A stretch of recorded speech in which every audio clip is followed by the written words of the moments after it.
give all praises, glory, and honor to Yahweh, Ba'ashem Yahushai, Ba'ashem Rakakadash. We are the Hebrew Israelites, consisting of the 12 tribes of Israel, which is you so-called African Americans, you Hispanics, and you Native Americans. And we also have our people scattered around the world. We're going to give double honors to the apostles and elders of Great Millstone, and to the Akim doing the work in sincerity and truth. All right, Shalom. We're here prophesying the downfall of America, and at the same time, the salvation of the elite or the elect of the nation of Israel, which is 12,000 from each tribe. All right, and what we're doing out here, we're bringing out the prophecies before they happen. All right, we're speaking the words of Yahweh Ba'ashem Yahushai, and we're also warning our people. But at the same time, one of our main duties is to bring forth the words of the Lord, prophesying the fall of this kingdom and of the present world. All right, we're gonna kick it off with Jeremiah 28:8. Jeremiah 28:8. The prophets that have been before me and before thee of old prophesied both against many countries and against great kingdoms of war and of evil and of pestilence. And you gotta ask yourself, who's really doing that nowadays? Who's out there doing that? And that would be us. Okay, and then when it says the prophets that have been before me, hey, that could even be speaking of today, which could go back to the elders and the apostles. They've been doing this before me, you know. And you also have the prophets prophesying against the ancient kingdoms, the Babylonians, the Persians, the Egyptians. All right, this is nothing new. It just so happens that we're in the last kingdom. All right, this is the last kingdom, and we are prophesying against it. We are declaring the destruction of America. We are exposing who our true enemies are, according to the scriptures, which would be the Edomites, the nation of Edom, which is the so-called white man. All right. If I might say real quick, and we're in the last kingdom. You go to the last wicked kingdom. The last time a heathen nation will have rule on the planet. That's right. The last kingdom being the kingdom of Edom or Esau. When you go to the book of Daniel, the 7th chapter, it talks about that dreadful beast. You know, he was likened unto iron, because that's how they rule. They rule with an iron fist. You know, and that same beast system would go into exile. It would go down, but then it would resurface in the last days. That's how you know that this kingdom right here is going to be the last kingdom before the kingdom of heaven. Or the kingdom that Yahushua is going to usher in when he comes back. And so, of course, this being the last kingdom, being the most wicked kingdom, you can't but prophesy of the destruction of that kingdom. You can't but prophesy of the evil, the pestilence, the war that's to come. That's going to actually result in the destruction of this wicked kingdom. You know. So if you're not prophesying against it, then more than likely that's because you're not a prophet of the Lord. Well, if I can say, open up an opportunity for it. If you don't realize that this is that wicked kingdom, then you're part of the problem. Exactly. You're part of what's making it wicked. And we're prophesying against you as well. It don't matter if you're an Israelite or not. If you're part of the problem, you're going to get dealt with by the Heavenly Father. Yeah, and Yahweh Yahushai, they say the worst for less. Where wickedness is at an all-time high. It's pretty much reached its peak, you know, and it's time to be it has to be put an end to, all right, and that end is coming soon. I got another question for you. It's Revelation 18 and verse 6. I'll start at verse 5. It says, "For her sins have reached unto heaven, and the Most High have remembered her iniquities. Reward her even as she rewarded you, and double unto her double according to her works, and the cup which she hath filled to her double." Right. And how has she rewarded us, the Israelites? put our people into slavery. All right, they gun our people down every opportunity they get. All right, they use laws against us to put us in prison, to take the man out of the household. Righteous decrees. They have polluted the minds of our people with the music, with movies, with you name it, they've done it. All right. So Babylon, especially the people who run Babylon, which would be the Edomites, they're gonna get double. All right. This is 2nd Ezra chapter 15, verse. I'm gonna start at the top. It says, "Behold, speak thou in the ears of my people the words of prophecy." Those are the words of the prophet speak, right? It says, "Which I will put in thy mouth," said the Lord Yahweh, "and cause them to be written in paper, for they are faithful and true. Fear not the imaginations against thee, let not the incredulity of them trouble thee, the disbelief of those that don't believe what we're talking about. It says, that speak against thee. For all the unfaithful shall die in their unfaithfulness. Behold, said the Lord Yahweh, I will bring plagues upon the world, the sword, famine, death, and destruction." We're talking about, we're prophesying unto you about these things that are coming to the earth. Now, what the prophet should be talking about, the bad time that's coming, the evil time, the perils. Okay, it says, verse 6, which is the point, it says, "For wickedness have exceedingly polluted the whole earth, and their hurtful works are fulfilled. Therefore, said the Lord Yahweh, I will hold my tongue no more as touching their wickedness." You're not going to hold back his prophets, right? The Lord had enough with you guys. The Lord had enough with you people and with this wicked society. All right, and He's going to put an end to it. It says, which they profanely commit, neither will I suffer them in those things in which they wickedly exercise themselves. Behold, the innocent and righteous blood crieth unto me, and the souls of the just complain continually. And that's the prophets complaining about what's going on in the earth, and also warning about the wicked works that's going on in the earth. We're those men that are sighing and crying out here. All right. Every time we come out here, every time we post videos, that's us crying out to the Heavenly Father. Okay, complaining to the Heavenly Father about what's going on here. All right. We want change. Okay, and that change is coming soon. Okay. More quickly, this is 2nd Ezra chapter 8, verse 50. "For many great miseries shall be done to them that in the latter time shall dwell in the world, because they have walked in great pride." And the Lord is not going to come down here and diplomatically sit down with the people and talk it out. No, the Lord is going to bring pain. Right. He's going to bring the pain, okay, to our people, to 2/3 of our people, and to you heathens. Right. Okay, the Lord's going to bring real suffering to the earth. Okay, especially down here to the soils of America, which this place has never really been touched. Okay, this place hasn't been touched with an actual famine, with actual war. Okay, from a foreign nation. Okay, this place hasn't been touched, but when it does get touched, it's going to be the downfall of it. Right. Okay, and we already seen the downfall of this place. The morale is at its lowest here in America. These people have no hope.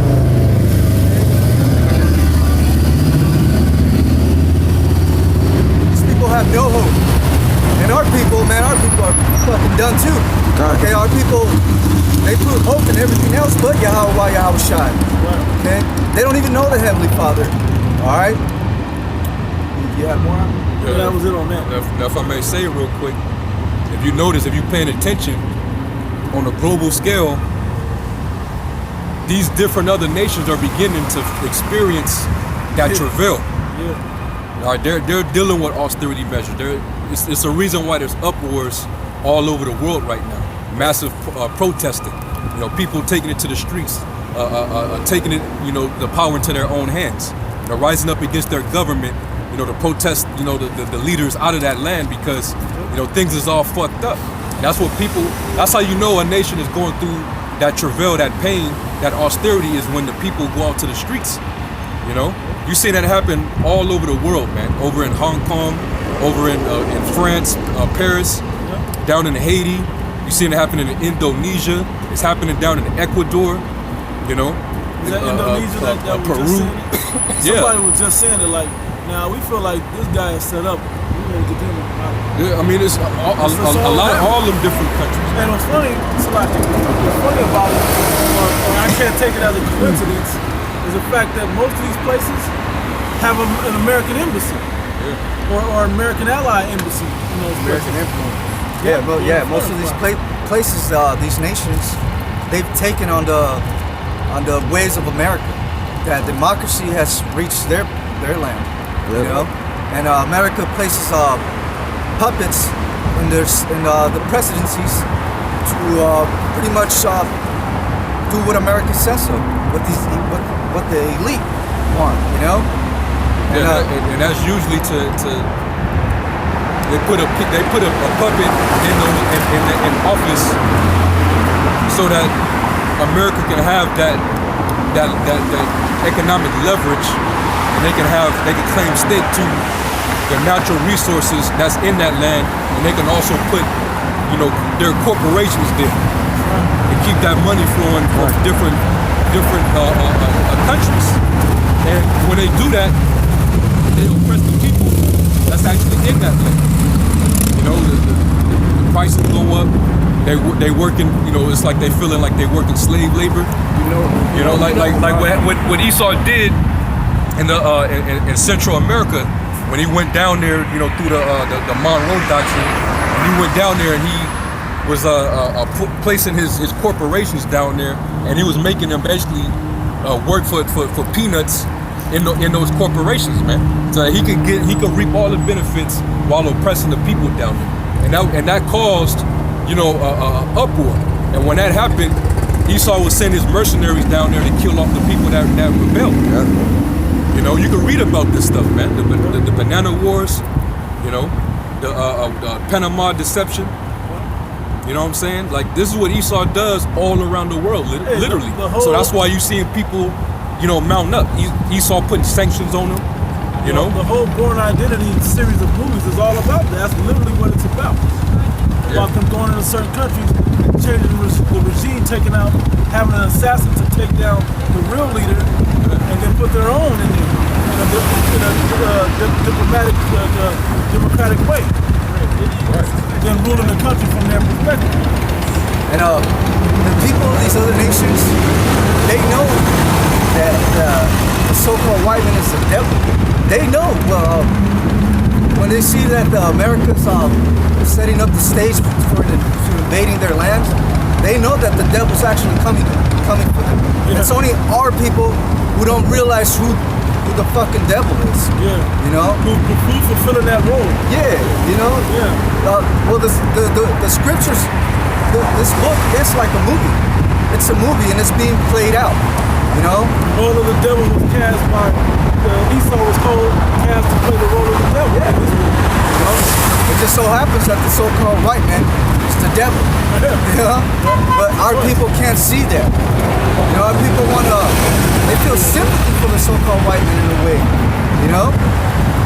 When like that fucking cop that killed that Jake. You know, all she had to do was shed some tears, and everybody was giving her hugs, and they didn't want her to go to jail. Like, our people are fucking done. You know? And after she lied on top of lie on top of lie to try to get out, you know, and our people still like, yeah. If there's ever a time where somebody didn't show remorse, this was it. She didn't show, like the rest of the cops that she niggas down, right? She had no remorse because I'm a white woman. If I shed a tear, everybody should come on my beck and call. Hey, it always reminds me of that the classic video Mark in LA did, the Cindy Crawford video. Oh yeah. Yeah, just because she was crying, it was like, so? Just because you don't like the judgment, you can cry about it, but that ain't gonna change what's gonna happen.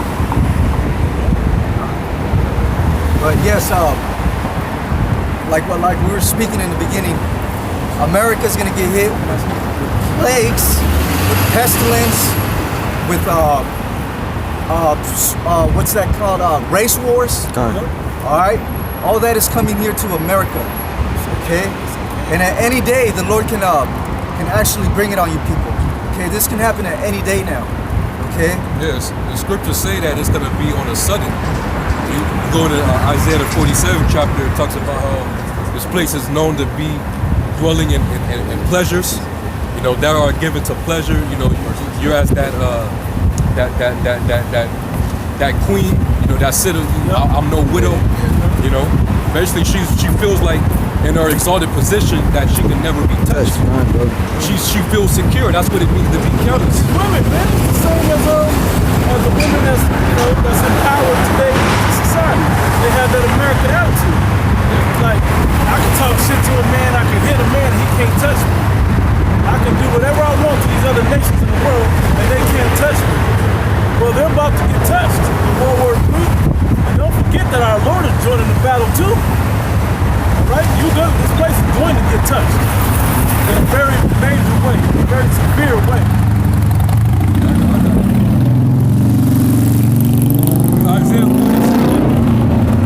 Isaiah 47 and verse 7. And thou saidest, I shall be a lady forever, so that thou didst not lay these things to thy heart, neither didst remember the latter end of it. Therefore hear now this, thou that art given to pleasures, that dwellest carelessly, that sayest in thine heart, I am, and none else besides me. America is that place that you believe that this is just the land of pleasure. And if you're an Edomite, it is. There's no one to stop you from doing it. There's no country that's gonna walk over the water and invade you. They gotta let you know. They gotta sail the ships, the seas across the ships to get over here. They can't just sneak into your land, migrate and be in your land. All upon a sudden. This place really feels like it can't be touched. That there's no way that you can approach this place without them being ready for it. God, and once upon a time, America was viewed as it was actually viewed as like it was like the streets were like paved with gold, man. Yeah. You know, when people say the grass is greener on the other side, that's what people thought about America. People were flocking to this place. You know, this place, whatever you want, it's here, man. Whatever lust you have, you can find it here. All right, and nobody to judge you. Exactly. This is the land of the free, and you know, all those mantras that they go by, you know, but really this is not the land of the free. Because even though you feel you're given the illusion that you're free, but really you're a slave to a corporation that actually owns you, and then everything that they make available for you, you have to make yourself a slave in order to get the things that they only make accessible to you. That's actually a slave. Yeah. And America, I'm gonna make you work so hard towards something that we're only allowing you to get. Right. We control the abundance of what it is that you working so hard for. We'll give it to you in increments. And it'll give these people a sense of, you know, thinking that, you know, all I gotta do is grind, I gotta work hard, I gotta go get an education, I gotta do this and do that, I gotta bust my ass, be a slave in order to get that little ass crumb that the owners of this corporation is in control of. That's why I love it. That's a slave, man. That's why I love what George Carlin said. He said they give you the illusion of choice, the illusion of freedom. All this is just an illusion. How do you have 31 flavors of ice cream? You know, you can go pick a whole wall full of different types of shoes, but when it comes to who runs your country, there's only two choices. Which the last few elections, it's only been one choice. And that's two wings from the same filthy ass bird. Yeah. You know? And both wings from the same bird, right? Exactly. So there's no choice really. In this so-called American dream, it was really never attainable for our people. Right. You know, this system was not set up for our people. This system was set up for the so-called white man. Okay, our people have never been great in this country. You know, you have certain exceptions to the rule. You know, certain of our people who make it. They still oppressed. And even then, they're more oppressed than the average Jake, because they're a slave to whatever the advice is that they have. Their money, sports, entertainment. Man, Jake's is through, man. You know? Hey, you think about it. When a person has an addiction It's because that addiction fulfills their pleasures. When you can control their addiction, you have control over that person. That's why a person that's on drugs is always going to be loyal to their supplier. So these people, they're slaves to the system because the system puts out to them what their pleasures are. That's why this place is all about pleasure. Now that are given to pleasure. Like these women, they love, you know, to be the object of pleasure and, you know, praise and, you know, having their way, doing whatever the hell they want to do. So why you think they're so devoted to the system? Because the damn devil, the serpent, he provides them with the things that they like. I gotta add this a lot. I gotta add this. Here's the part that they don't even allow you to open up to what the true possibilities should be. You only can choose from what's in the box. You don't get to choose from what's on the table. You gotta choose from what's in the box. They don't even let you know that there's a whole table, a whole floor, a whole world of things out there that you should have control over, but you don't. You're happy with the small control over that box. You know? It's sad, really.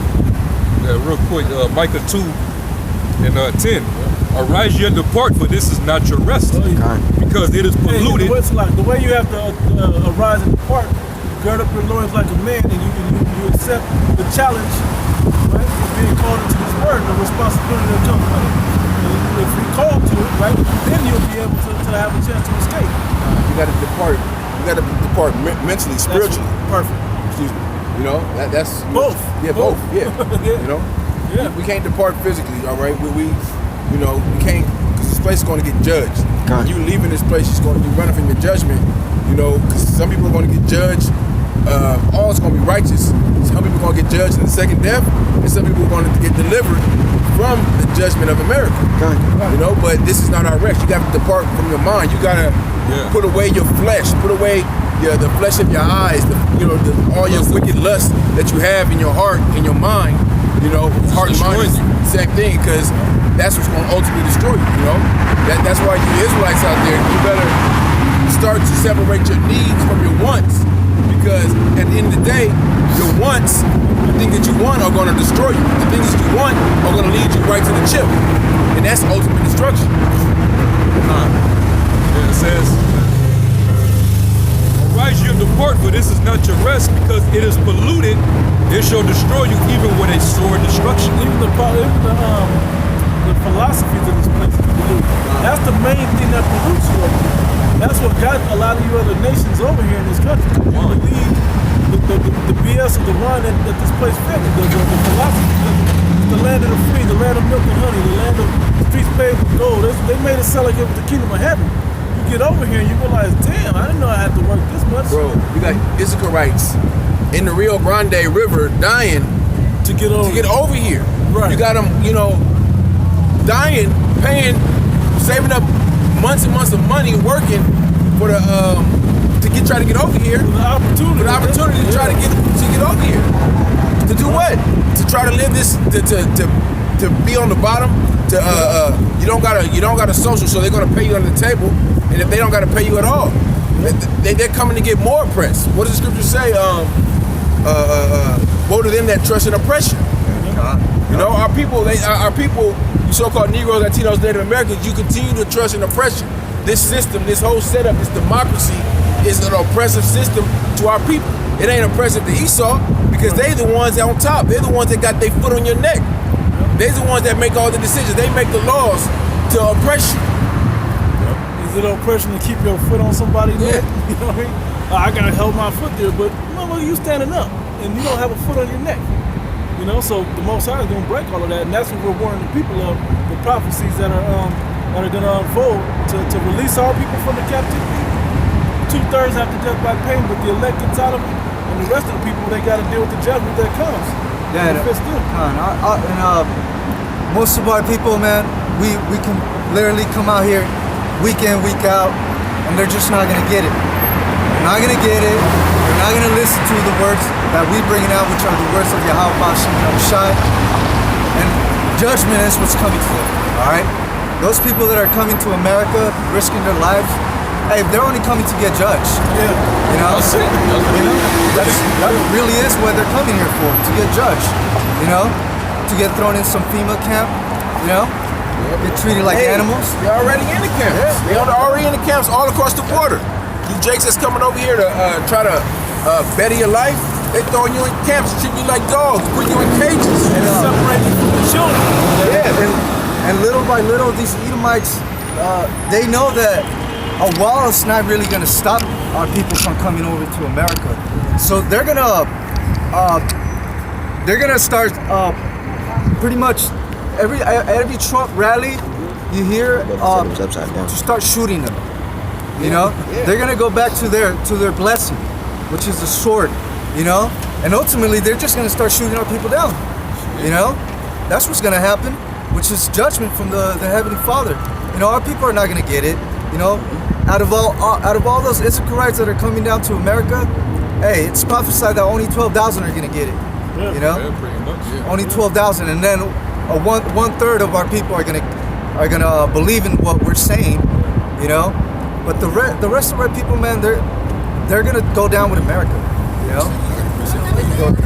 This is Habakkuk 2 and 15. Woe unto him that giveth his neighbor drink and putteth thy bottle to him and maketh him drunken also, that thou mayest look at their nakedness. That's Jake in their confusion. After learning all this BS that they got from the damn devil, the so-called white man. That's why they're just totally bugged out of their freaking minds, man. Plantation Christianity, you know, every time you get murdered by a so-called white person, we gotta love and forgive them and show them. Quick to bring up Jesus loves. Yeah, Jesus loves everybody. They just totally just destroyed, man. And then you got the Jakes over here, you know. We're for everybody. We're for all rights.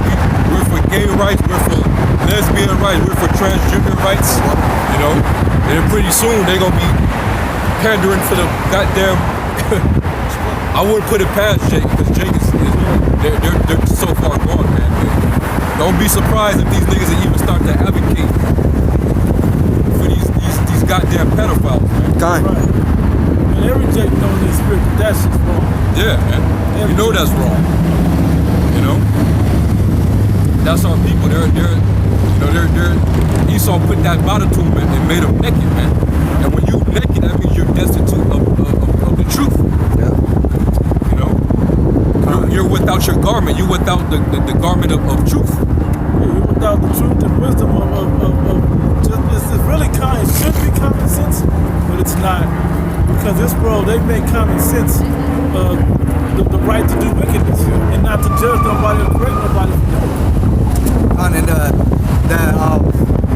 that degree of that America has, that it's you have freedom of religion and that do as thou will, and that's really that's part of the bottle. That's just a trap to get our people to keep going on. Freedom of religion, as long as the guidelines pertain to Christianity. Right. You know, you got as long as it's in that 5013C. You know, you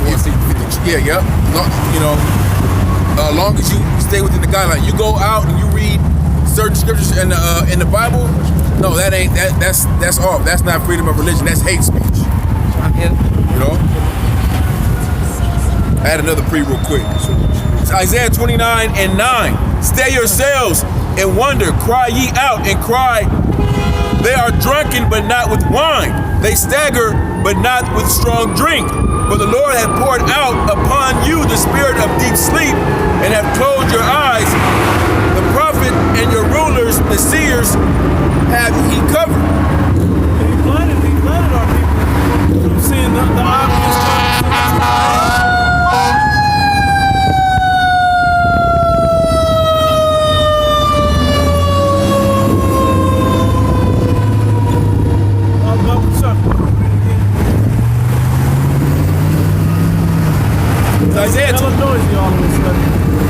Isaiah 29 and 9.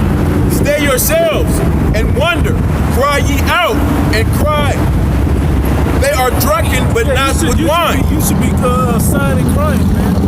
You should be able to see all the abominations and all the inconsistencies and all the BS going on in this place and all over the world in this time. You know, that's what you should be able to do. This word will make it more evident on how that disparity of righteousness versus wickedness actually is. Verse 10, where the Lord had poured out upon you the spirit of deep sleep and have closed your eyes. You don't call it out because he poured out upon you the spirit of deep sleep to where you don't even recognize that there's a problem going on. Well, amongst our people, amongst the world, or amongst society, it just looks like the norm. This is the way it goes. This is what's supposed to be happening, but it's not. You really look at it, it's a wicked way that's going on right now. And you know, when you have too much to drink, so you're so faded that you just black out. And when you black out, you don't know what the fuck you doing. You just staggering and you just, you know, that's where our people are at right now. That's where Jake is. And you know, when you wake up, you don't know what the fuck happened. That's how you Jake's gonna be when you wake up in the kingdom. Hey, they live the American dream. It's deep sleep. You know, you're in darkness, man. You're in gross ignorance. You know, you can't see that your lifestyle and your conduct in life is continuously furthering the detriment, you know, of your society, of your nation, man. You know, you're so indoctrinated with this man's philosophy that the shit that you constantly doing is leading to your self-deterioration. You know? You chase money so much that family can't even be a thing in the so-called Black and Hispanic and Native American community. Everybody's about themselves when it comes to money. You ain't even about building with each other. That's what you do evil shit against each other just so you can get it. Because that's part of the values of Western society, money. That's Jake, man. That's Jake's spirit. Because Jake will purposely not do something with family so they don't got to spend money. You know, shit like that. It's all about it's all about getting on top, but you just going to the top or the bottom. You still on the top of your own people. Yeah, it's top of your own people. That's the spirit of Jake, man. If Jake got a little bit more than the next person, they looking at them like they ain't shit. Yeah, our people plot and they scheme on each other. You know. Yeah, when they do get to the top, they make Esau a habit to where since you're like exactly. I'll keep you there, but as long as you keep everybody else down below you, you know, make sure that they don't, you don't have the platform to make sure that they have the opportunity to come up and be on your level. You always got some Look at this idiot. I wish you would have hit that shit too. You always got a Jake that get money, and what do? They go over to Africa and build houses for Hamites. What? Yeah, that's what that kind order, bro. Building schools over there. Building schools over there, but you won't help the people in your own damn community where you grew up You're at. from Chicago. Your show was supposed to be in Chicago. Why? You don't think that they need it over there? Exactly.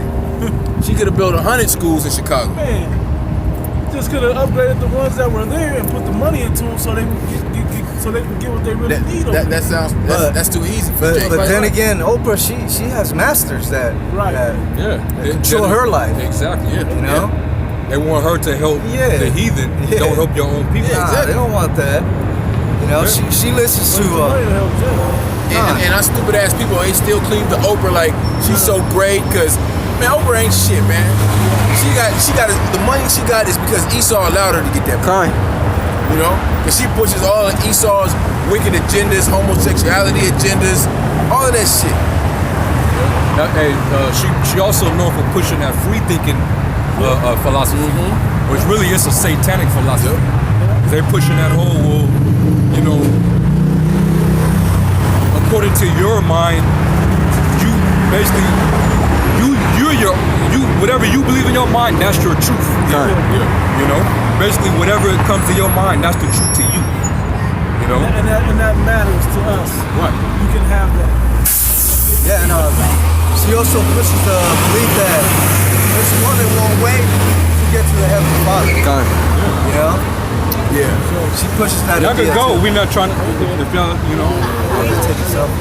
Okay, I guess.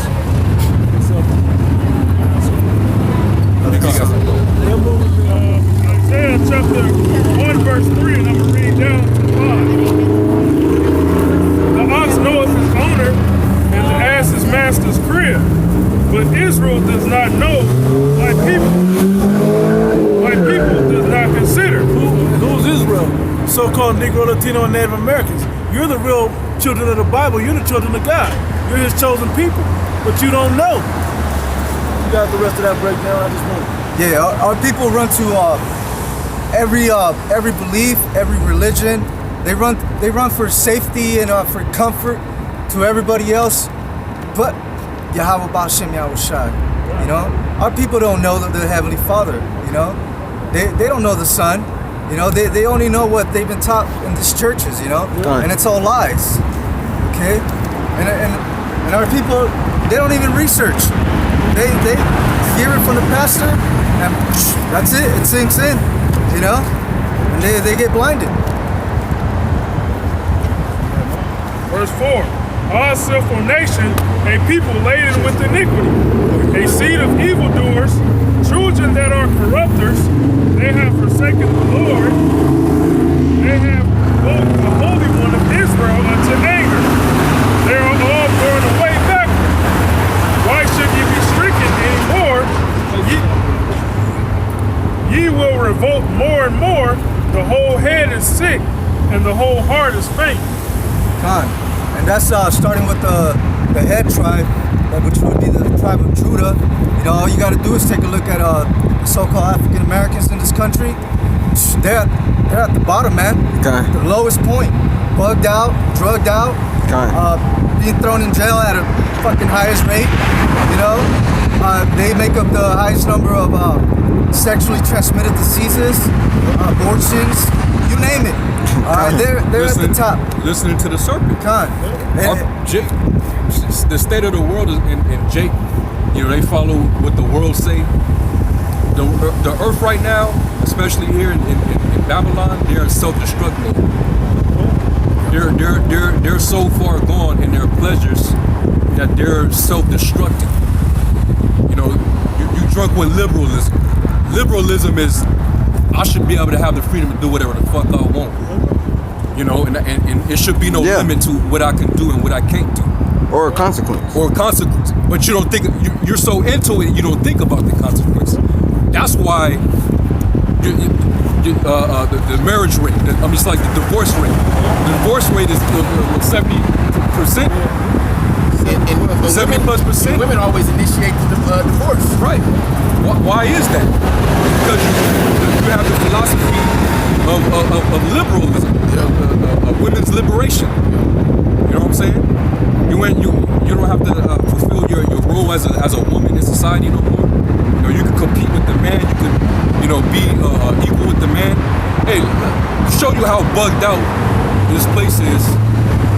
And the brother Elder Malcolm went into it. I think he put it up either yesterday or earlier today. It's a cry of how men are becoming transgender, and they're crossing over to the sports world and dominating women in their own sports. Yeah. But what's funny was people bugged out. When the whole first, when this whole thing first sprung up with the whole Bruce Jenner thing, Bruce Jenner becoming Caitlyn Jenner, right? You women were backing that shit. Y'all must not remember that y'all were very advocate. You was all about that transition. Yeah, kind. You was backing it. You was standing with this motherfucker, man. Yeah. They just missed the cover of what she's woman of the year. Kind. Got an ESPY. Yeah. She ain't do shit. Woman of the year. He ain't do shit, bro. That's crazy. But I'm saying though, this is how drunk you are. So now, this is what you got to deal with. Yeah. This is what you got to deal with now. You was with it, now you don't like how it's going. How your women are getting the shit beat out of them in the octagon, in the ring, on the court, on the track, in the field. Men are clearly proving And that people that Y chromosome is a lot stronger than that double X. And if you have women that are trying to cross to the man sports, that's not gonna happen. Kind. The men are still gonna continue to dominate. Kind. Hey, a woman can't beat a man in a non-contact sport, let alone a contact sport. Kind. You know? Yeah. But see, these Jakes ain't gonna get it until that situation is they're confronted with it firsthand. Where your daughter's in high school and she's in the game, and some bugged out nigga that's big and strong is knocking her down playing soccer or knocking her ass down playing basketball. It's gonna take one of these fucking women to get fucking killed. Yeah. Or put in a coma. Kind. You know? And then oh damn, they shouldn't do this in sports. Like no, you was for it when you was for that shit, so let it play out. Kind. These champions and broke records. Oh on yeah, these women's side. Yeah. Broken records. But they're still in the confines of men records though. yeah. They're snapping records. That's what you probably saw. I don't think I posted to this group, but I posted the first girls qualifying 4x400. I saw that. For men and women. It's mixed. Yeah, It's mixed. Men. Did you see? Poland had the race, but they were just running men and women against each other. Bro, I didn't see it. My pops told me that it's funny. The woman got the baton and she was 50 meters in front of the man. Gone. And still got caught. Bro, and ended up losing by like 50 meters. Yeah. That's what they do in the military, like PT tests, like for push-ups, for example. The woman, you know a regular push-up, right? The man has to do a regular push-up. A woman does like a half push-up. On her knees? Yeah, on her knees. So that's even that's the inequality of man and women. Man. A man and woman is not equal. Man. Kind. But the so-called white man pushed that out on the media in the entertainment world. Now people want to believe it. Man. The so-called white man, he's a liar. Man. Kind, There's bro. no truth in him. Man. And this is only in America. You don't see the Russians and the Moabites putting no women on their front line in their military. Right, not next to men. Hell no. Now, some of these other countries, they'll have a certain set of women. But they not. That's all. They know how to keep, but they're more the art of deception. Getting in as a woman, getting to know the heads of whoever over there, Okay. and assassinating They ain't on things the- like they that. ain't on the front line. They're not on the front line shooting at No, you, man. hell. Yeah, like Russians, the Russians have a woman spy, but she uses art of seduction. Right, To get a man trafficker. She's not wrestling that man. No. These people are nuts. Yeah, and they get the illusion from these bugged out ass movies, where these women is fighting men, but they never get hit. They never gets- hitting it on fair. You got a 110-pound fucking female taking down 6 gorillas and shit. Yeah. You know? Some dumb shit. Isaiah 29:16. Surely your turning of things upside down shall be esteemed as the potter's clay. The world's upside down. World's upside down. Everything that's righteous is looked at as being wicked. Everything that's wicked is turned upside down and looking at as being righteous. That's how it is in this society, especially in America. I will say that the wicked things are accepted and the righteous things are foreign unto the people. So they don't accept it. And then they don't like who said it because it's foreign to them. People are such in that herd cattle mentality that they're happy with taking whatever the people allow for them to believe in. Who's allowing it? Devil.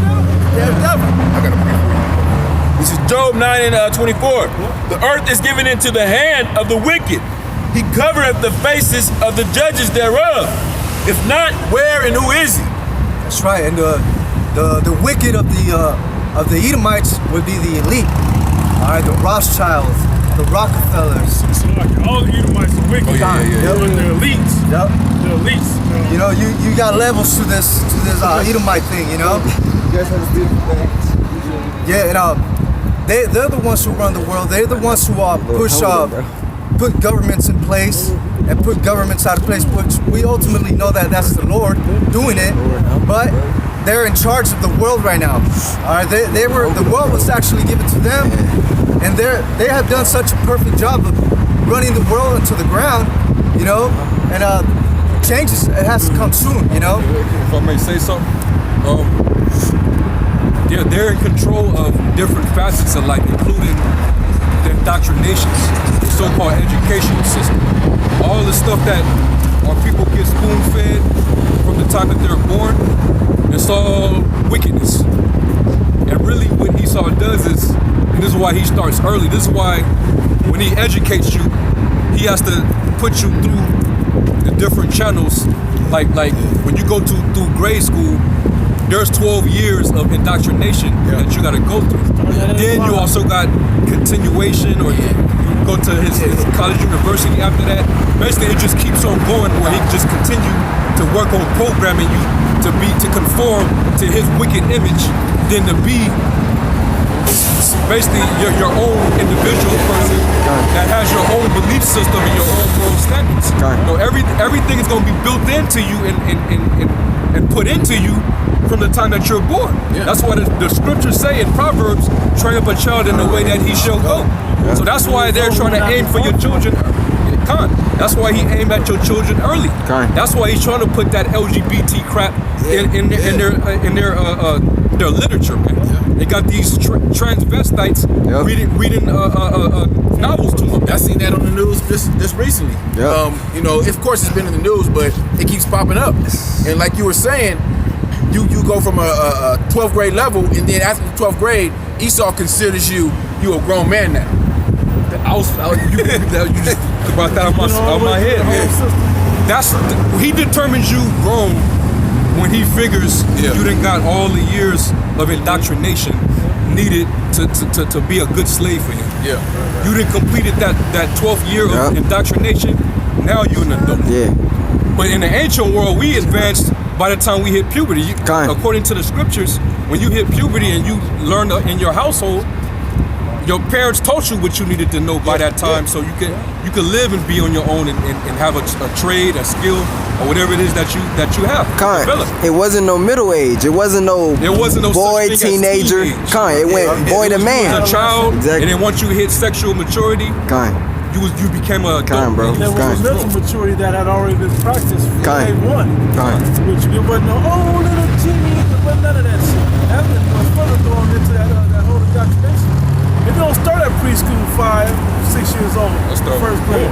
It started even earlier because they got these cartoons now that are starting indoctrination to make you susceptible to receiving those signals of the indoctrination that they send out to you.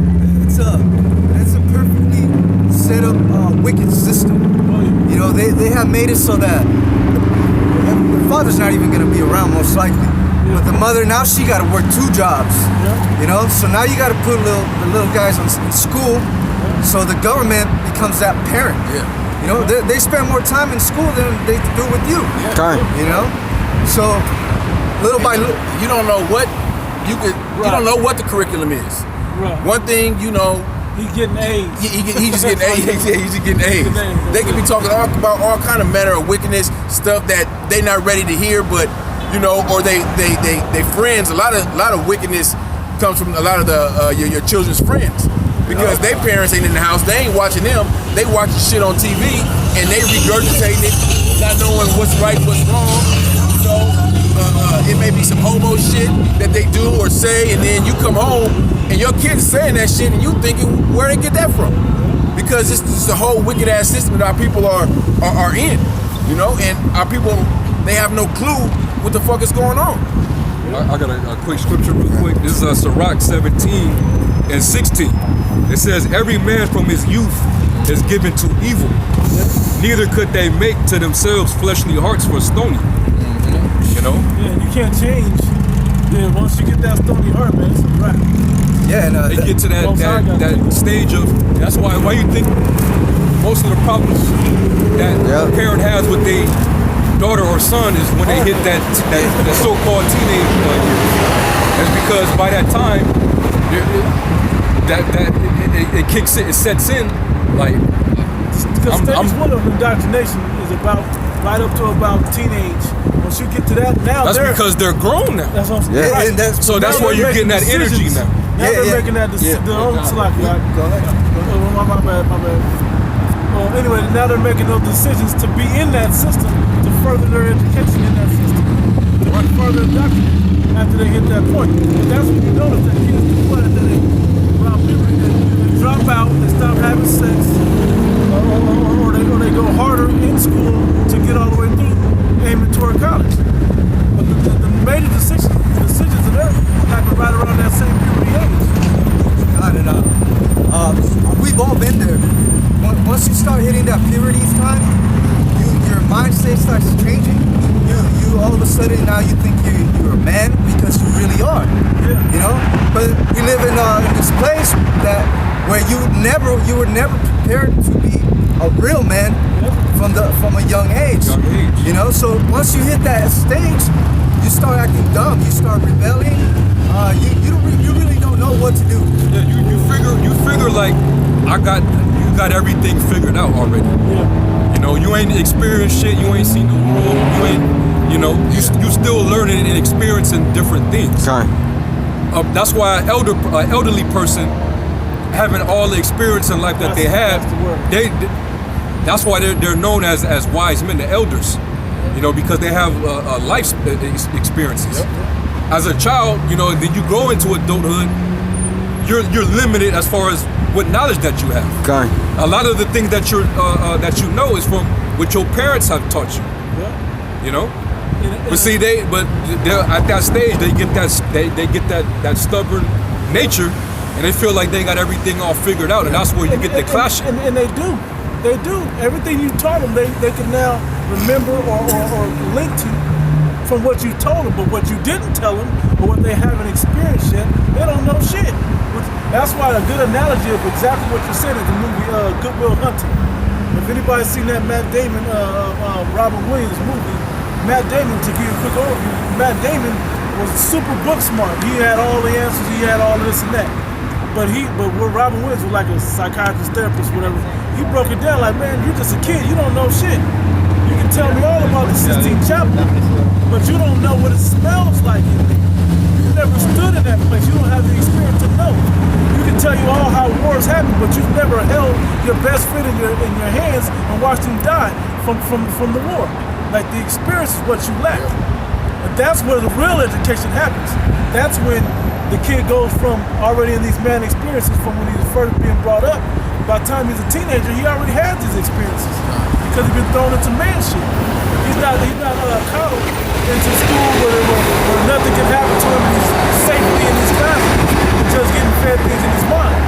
He's actually out there chopping down trees and running into snakes. Now I gotta figure out how to escape a fucking snake. Yeah. Living real life situations.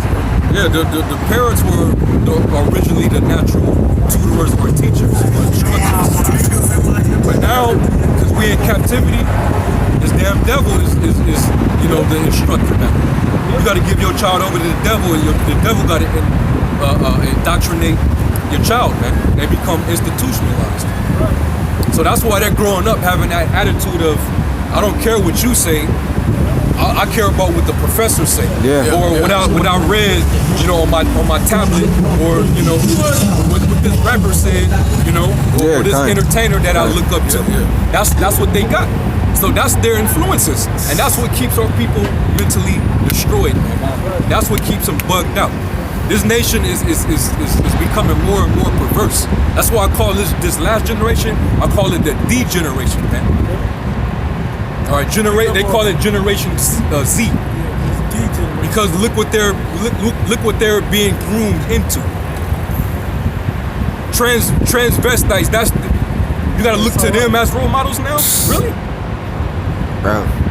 That's what they got. And then these demonic ass rappers and entertainers, you know, wearing all type of bugged out apparel and got tattoos all over their face, painting their nails. You know what I'm saying? That's what they got, man. So this is what's being developed And that's why the Lord got his prophets out there crying out, man. You know? Depart from her, for this is not your rest. It is sorely polluted. It will destroy you with a sword destruction, man. This is Babylon. This is the place in confusion. You're in a confused state, man. That's because you've been chugging down what this damn devil has gave you, man. You know? Lesbians, you know, raising children together. You had one dyke. She was trying to judge because she was in an argument with a cat, and they was talking about how he was saying, all right, well, your lifestyle is something that you choose personally. But what about think of everything on a planetary level? What would be more productive on a planetary level in regards to relationships? If I put two women, all lesbians on one island, and I put all homosexual men on another island, and then if I put heterosexual men and women on another island, which island is gonna continue on and produce? Just put one heterosexual man with multiple women on the island. Yeah. Yeah. What's gonna happen?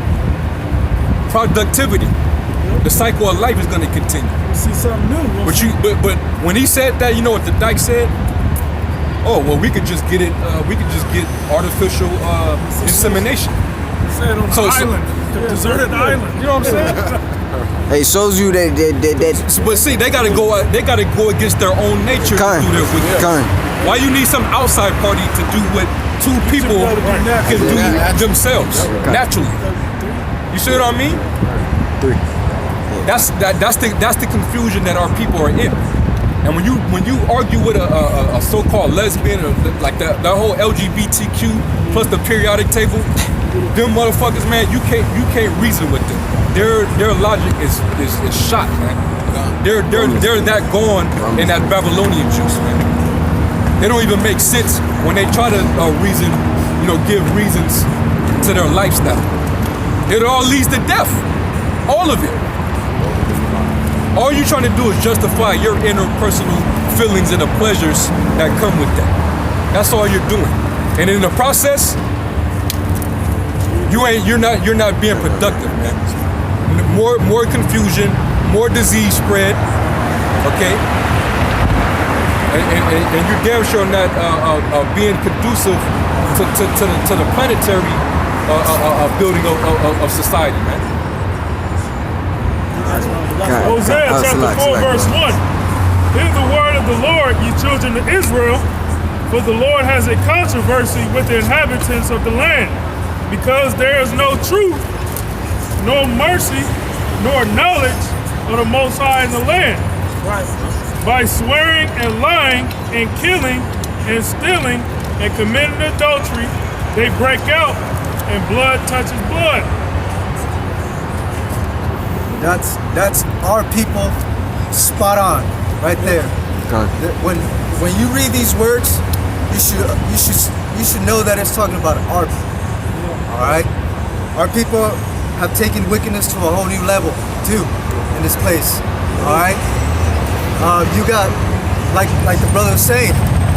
Once again, the devil spoon feeding our people, and our people eat it up.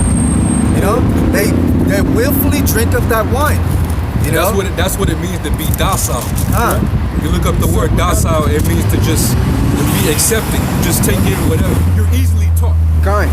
You're easily when you're docile, you're easily taught, man. You know, Esau he'll give you something to drink, and then you start to feel a buzz and be like, all right, I'm relaxed. And then now he could just, you know, or when they do that, what they call that, hypnosis, they put you in hypnosis and then just feed you whatever the fuck they want. Yeah, the trance. Mind program. And then once you snap out of the hypnosis, all that shit that they put in you is still in you. You know, and you just go about, you know, as Esau wants you to go. I had a pre real quick. This is Ezekiel 12:2. Son of man, thou dwellest in the midst of a rebellious house. which have eyes to see and see not. They have ears to hear and hear not, for they are a rebellious house. Hey, they even rebel and act like they don't see the obvious things that are in nature. Yeah. Like man and man, woman and woman. Yeah. Not to do dumb shit. You know, these people act like it's okay to just do whatever. That there's no consequence. Bro, prime example is people are dying every week of vaping. Yeah. But people don't consider. They still, well, shit, it ain't me. Well, maybe they had a condition or whatever. People are dying, but they don't consider that, oh, that may be harmful to your health. You could die from it. That's how simple our people are. Yeah. Like these different fast food places. Yeah. That meat is all contaminated. Yeah, it's all poisonous. Bro, they warn you. They put signs in their restaurants that warn you that the food that's served in this vicinity it can cause cancer. Yeah. So if you do try to just send a lawsuit their way, hey, did you not see that sign? Yeah, we told you. Posted it there. Fine print. But you still gonna eat this shit anyway. Because it's cheap and it tastes good. Bro, You need chemicals. That's why you eat it. The shit come out in the news and everyone sees this stuff that they found human DNA in rat. In McDonald's. Yeah. You got social media where Instagram where everyone sees the rats running through the buns at Burger King and shit. People see this stuff and they still going. Go eat it. Oh well, you know this one. Fight over. That's the one restaurant I don't go to. Man, that's when you gotta take a step back and look and like, shit, I'm fucking over it. Yeah. You know, but they don't register in these people's heads, man. Zombies. But like the brother first said earlier, this devil has hit us on every level. We're addicted to the chemicals in the food that they service. We're addicted to the chemicals in the water that they service.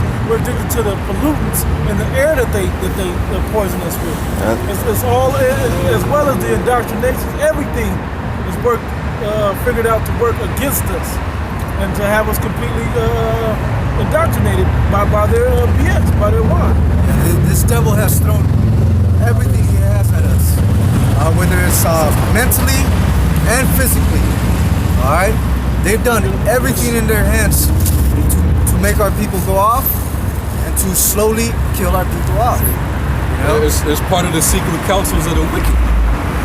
That's what all those different councils that the international banking families have.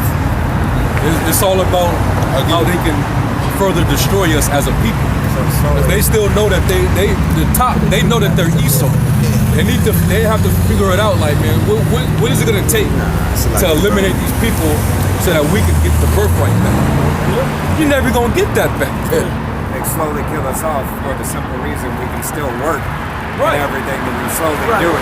And then you're taking the money and everything and getting the riches and continuing on. Right. It's just the same old cycle. And it's just them trying to mimic out the birthright. That's all. It's pseudo. It's all pseudo, man. That's why he wants to put a chip in you so he can know your every move, wherever you know what I'm saying? Basically so you could be a servant unto the death.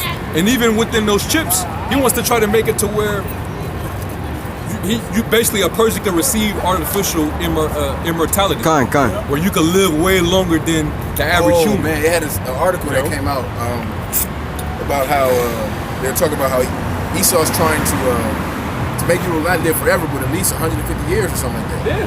Yeah. So you could be a longer servant, a longer slave for him. And they want to download their brain into artificial bodies. That's how they plan on becoming gods and eternal, you know? And that shit ain't gonna work, you know? That's all part of the secret councils of the wicked. I got that. Can I ask y'all a question right quick? Yeah. Now, I constantly hear, I'm a Hebrew myself and I know I'm not African American, none of that bullshit. I know who I am. Now, constantly hear people talking about aliens, that bullshit. I said, first of all, the Most High, everything created is right here. Because everything gotta have oxygen to survive, food, water, whatever. It's right here. I don't believe in that shit up in the moon. Man never went on the moon, that's bullshit. Okay, I grew up in the 70s, I say that's bullshit. But first of all, if you can go there and there's life there, what the fuck you need a space for? Right. You know what I'm saying? I ain't been back. Yeah. I should be on vacation on you by now. All right. You know, I'm in the 60s. Something believe nothing man say. Just the Most High. And let then God you find be true out to every man alike. That's right. And you find out if you go through this walk, like I've been going through this walk, the world gonna hate you because it hate me. Yeah. All right? So expect that. Exactly. That's what we gotta expect. Like y'all brothers out here teaching now, I don't watch these young brothers back in Jersey, you know what I'm talking about.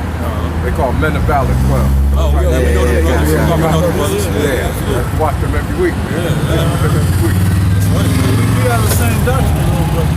Right. Yeah, those are our brothers too, man. You know, some good brothers, man. I like listening to y'all young brothers, man, because y'all ain't talking about Muslim stuff, y'all ain't talking about Jehovah's Witnesses. Oh, Just man. the truth.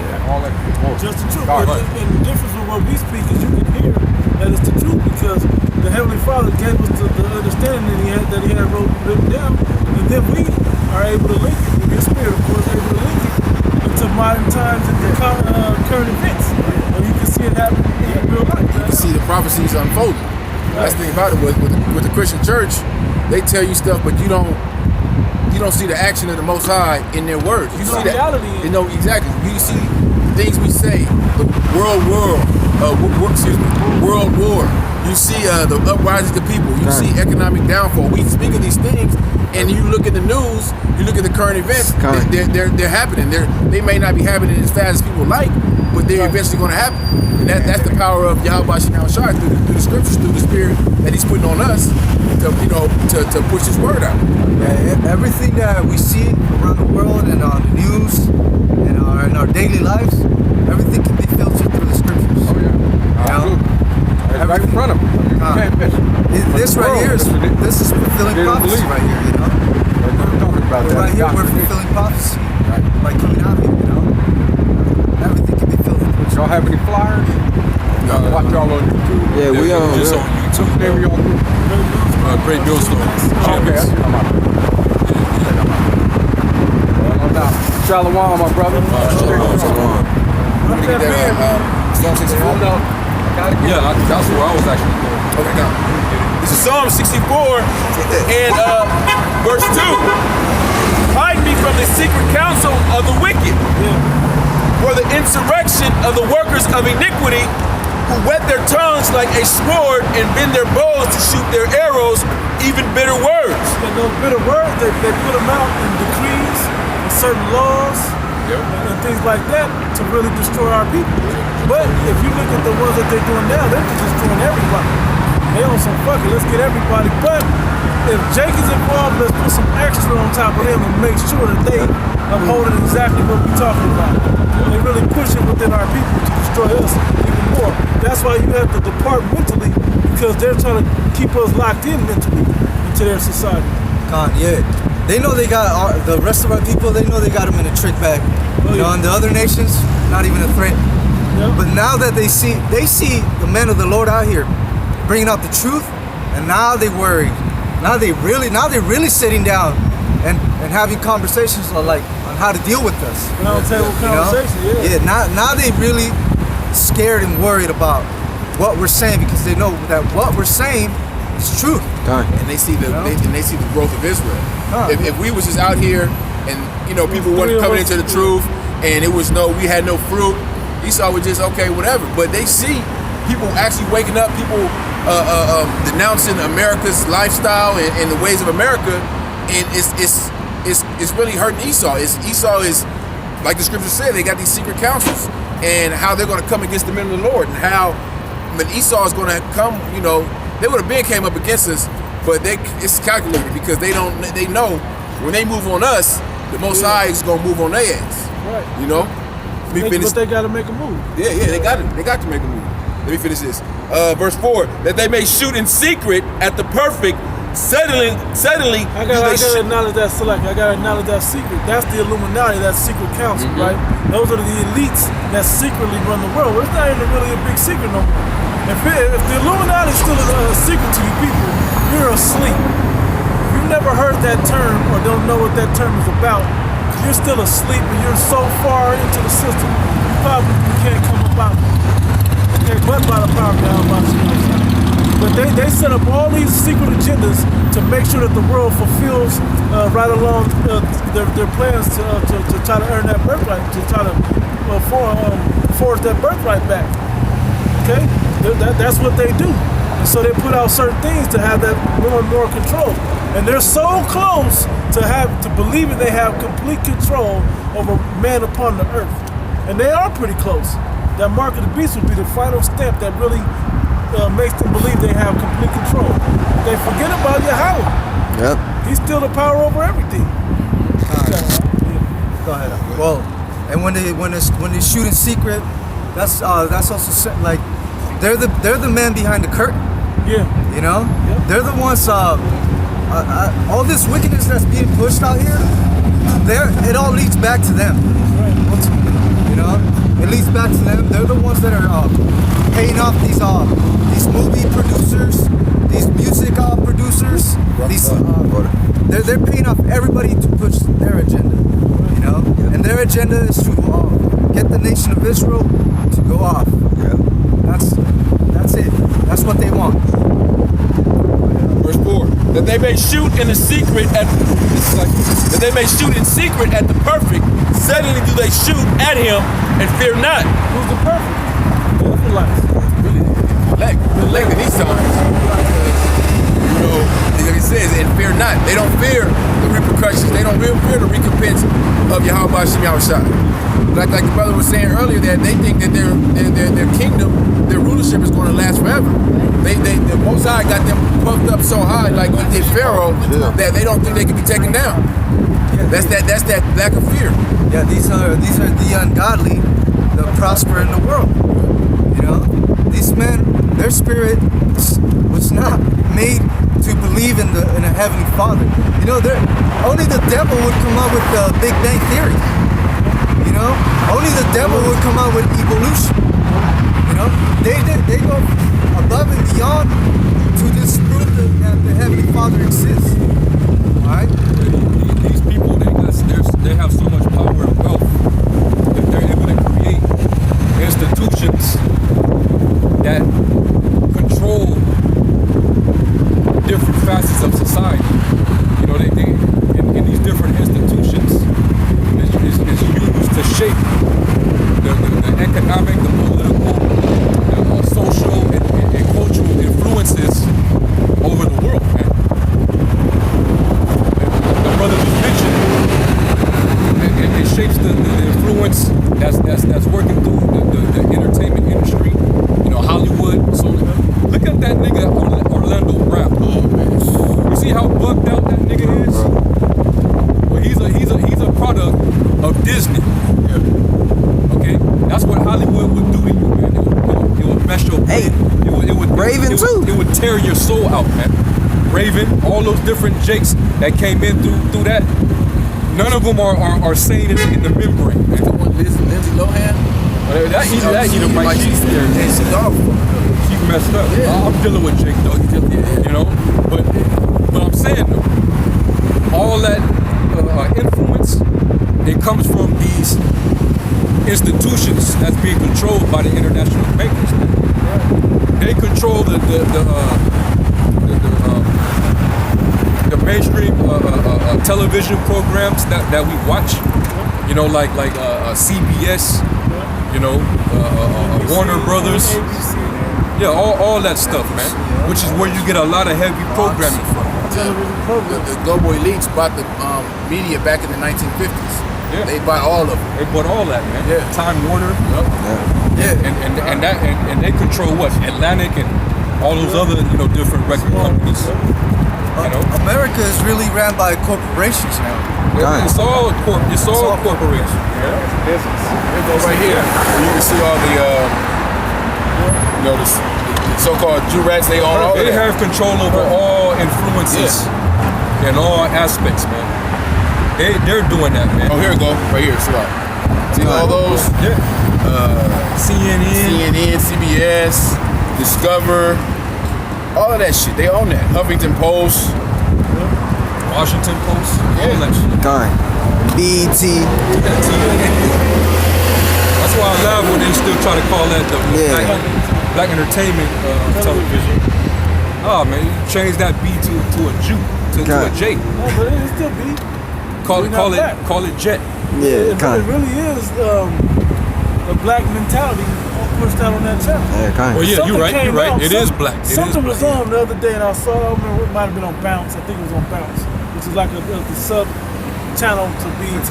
Like UPN. Bro, yeah, like, right. Bro, it was this nigga shit. I forgot whose show it was. One of the little sitcom shows they gave some Jake or whatever.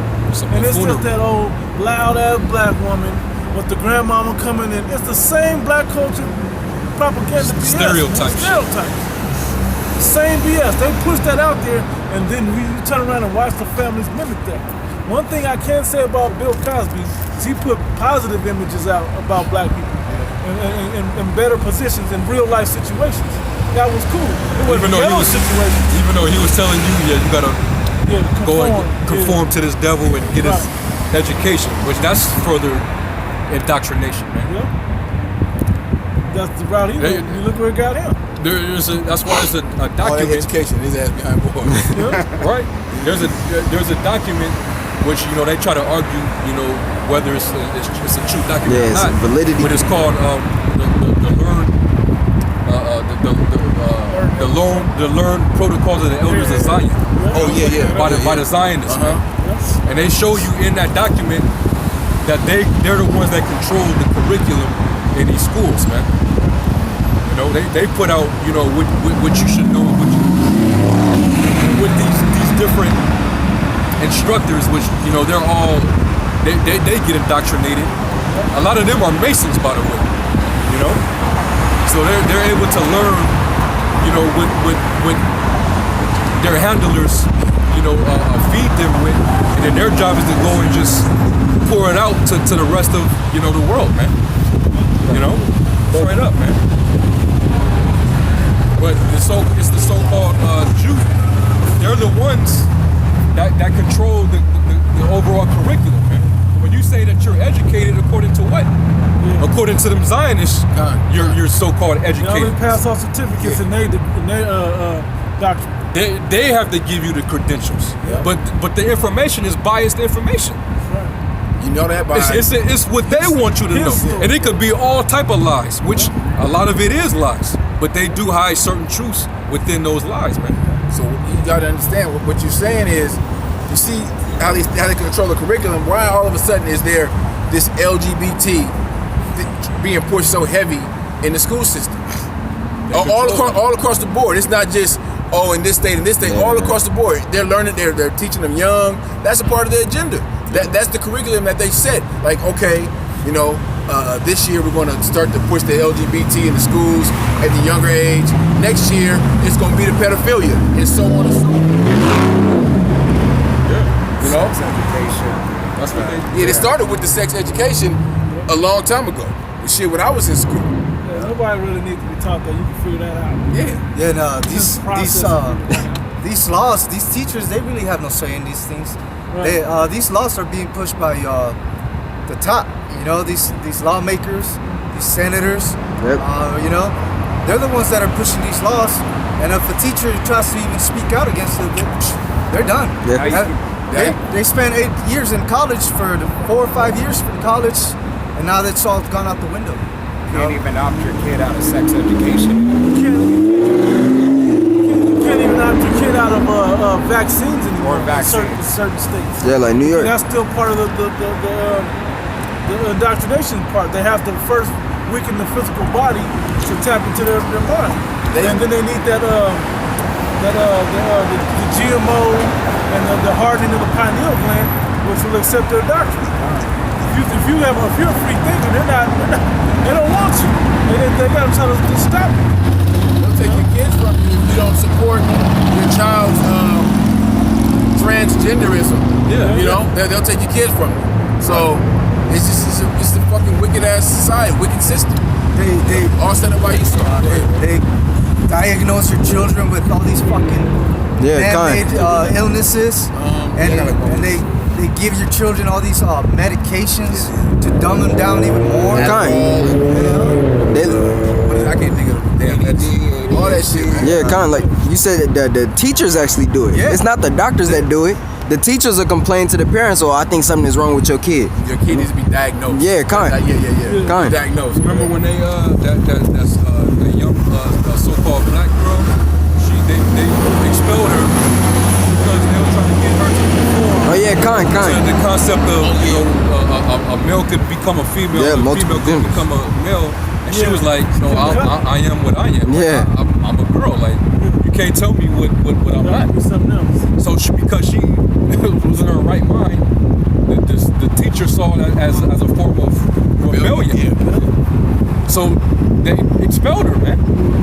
So if your child goes against the grain and stick to the norm, your child could be ostracized. They could be penalized for that, and you as a parent, they're gonna try to, send the people at your house like, we need to investigate that what those parents is teaching that child. They're gonna do a welfare check. That might be a household that's It's toxic. It's a toxic household. It's probably some extremism going on in that household. Be parents. Yeah. All that other shit. And that's part of this devil trying to get you to bow down to the image of the beast. He's trying to intimidate you to worship his image. This is what we got to deal with, man. Scripture. This is Colossians 2 verse 8. It says, beware lest any man spoil you through philosophy and vain deceit, after the tradition of men, after the rudiments of the world, and not after Hamashiach. That's what Esau does. He wants to spoil you through vain philosophy, wicked philosophy, and deceit, man. It's funny because that's what they say back when you think about and talk about certain things that happened in the time of slavery, how the slaves weren't allowed to read. It wasn't that they weren't allowed to read. They didn't want them to read because they didn't want them to read this book. They didn't want them to learn about our Lord. They didn't want to put that together. It wasn't about reading, but they knew if they let them read, they would eventually come across this book. They wanted to make sure. Stopped all the reading altogether. They wanted to make sure it wasn't no other power, higher power but them. Yep. But they took their word for everything. Yeah, exactly. And everything that Esau pushes is anti-Hamashiach. Okay. Everything. This man is contrary to the scriptures. It's contrary to the law, statutes, and commandments of Yahweh Hashem Shai. Right, bro. All right. Yeah, he wants you to be like him. Okay. He wants you to. You see, like the Lord created the sons of the Most High to be in the likeness of His image. Yeah. Esau wants you to be made in the likeness of his image, man, which is contrary to the image of the Father. And you want your child to either be on your level, or you want him to excel, you want him to surpass you, right? So when you start at a young age grooming them up, you expecting your child to be a reflection of what you contributed to him. That's why Floyd Mayweather is so great. That's why the Jacksons became such, perfect, excellent entertainers. Musicians became icons. The Williams and Venus. So you train them up. But you also train them in their character, in their morals. Esau wants to be the controller of that. He wants to remove morals. You can't have standards in your house. Yeah, kind. I want your child to be just as perverse. Let him grow up and figure out if he want to be perverse or not. Yeah. Instead of you grooming them up and telling them, no, this is not the way. But hold on. Let's not forget this. They're not just putting the option out there. They're pushing that option on them. So they're trying to groom them up in the way that they want. That's why they don't want the counterproductiveness of you ungrooming them or grooming them in the way that you believe.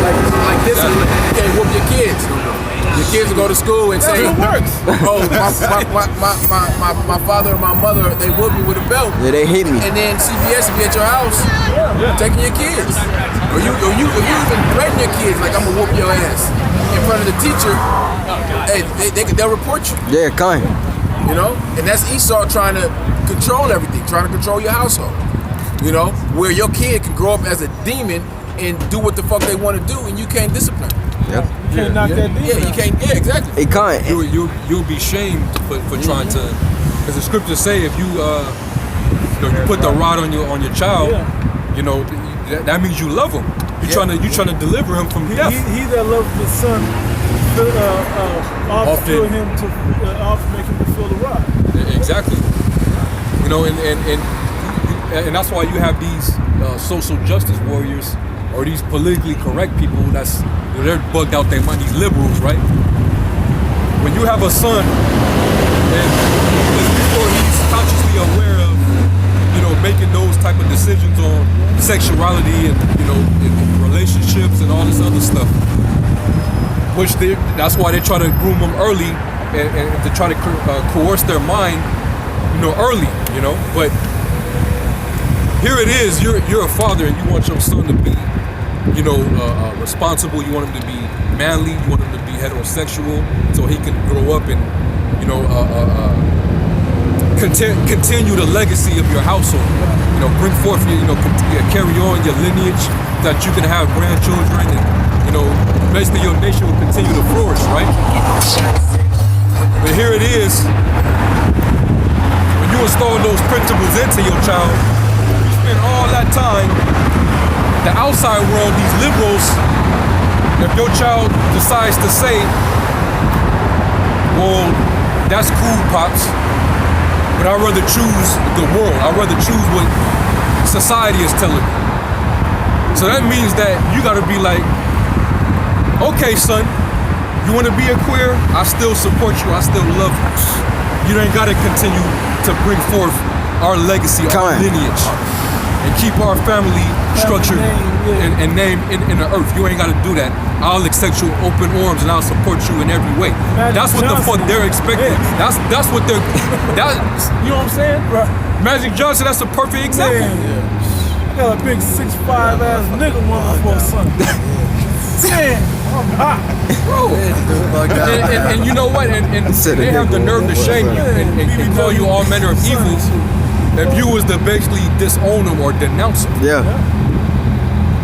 So you mean it's like listen, if I put all my time, my energy, my resources, my affection, the jewels that I show with you, the values that I install into you to live a decent and productive life.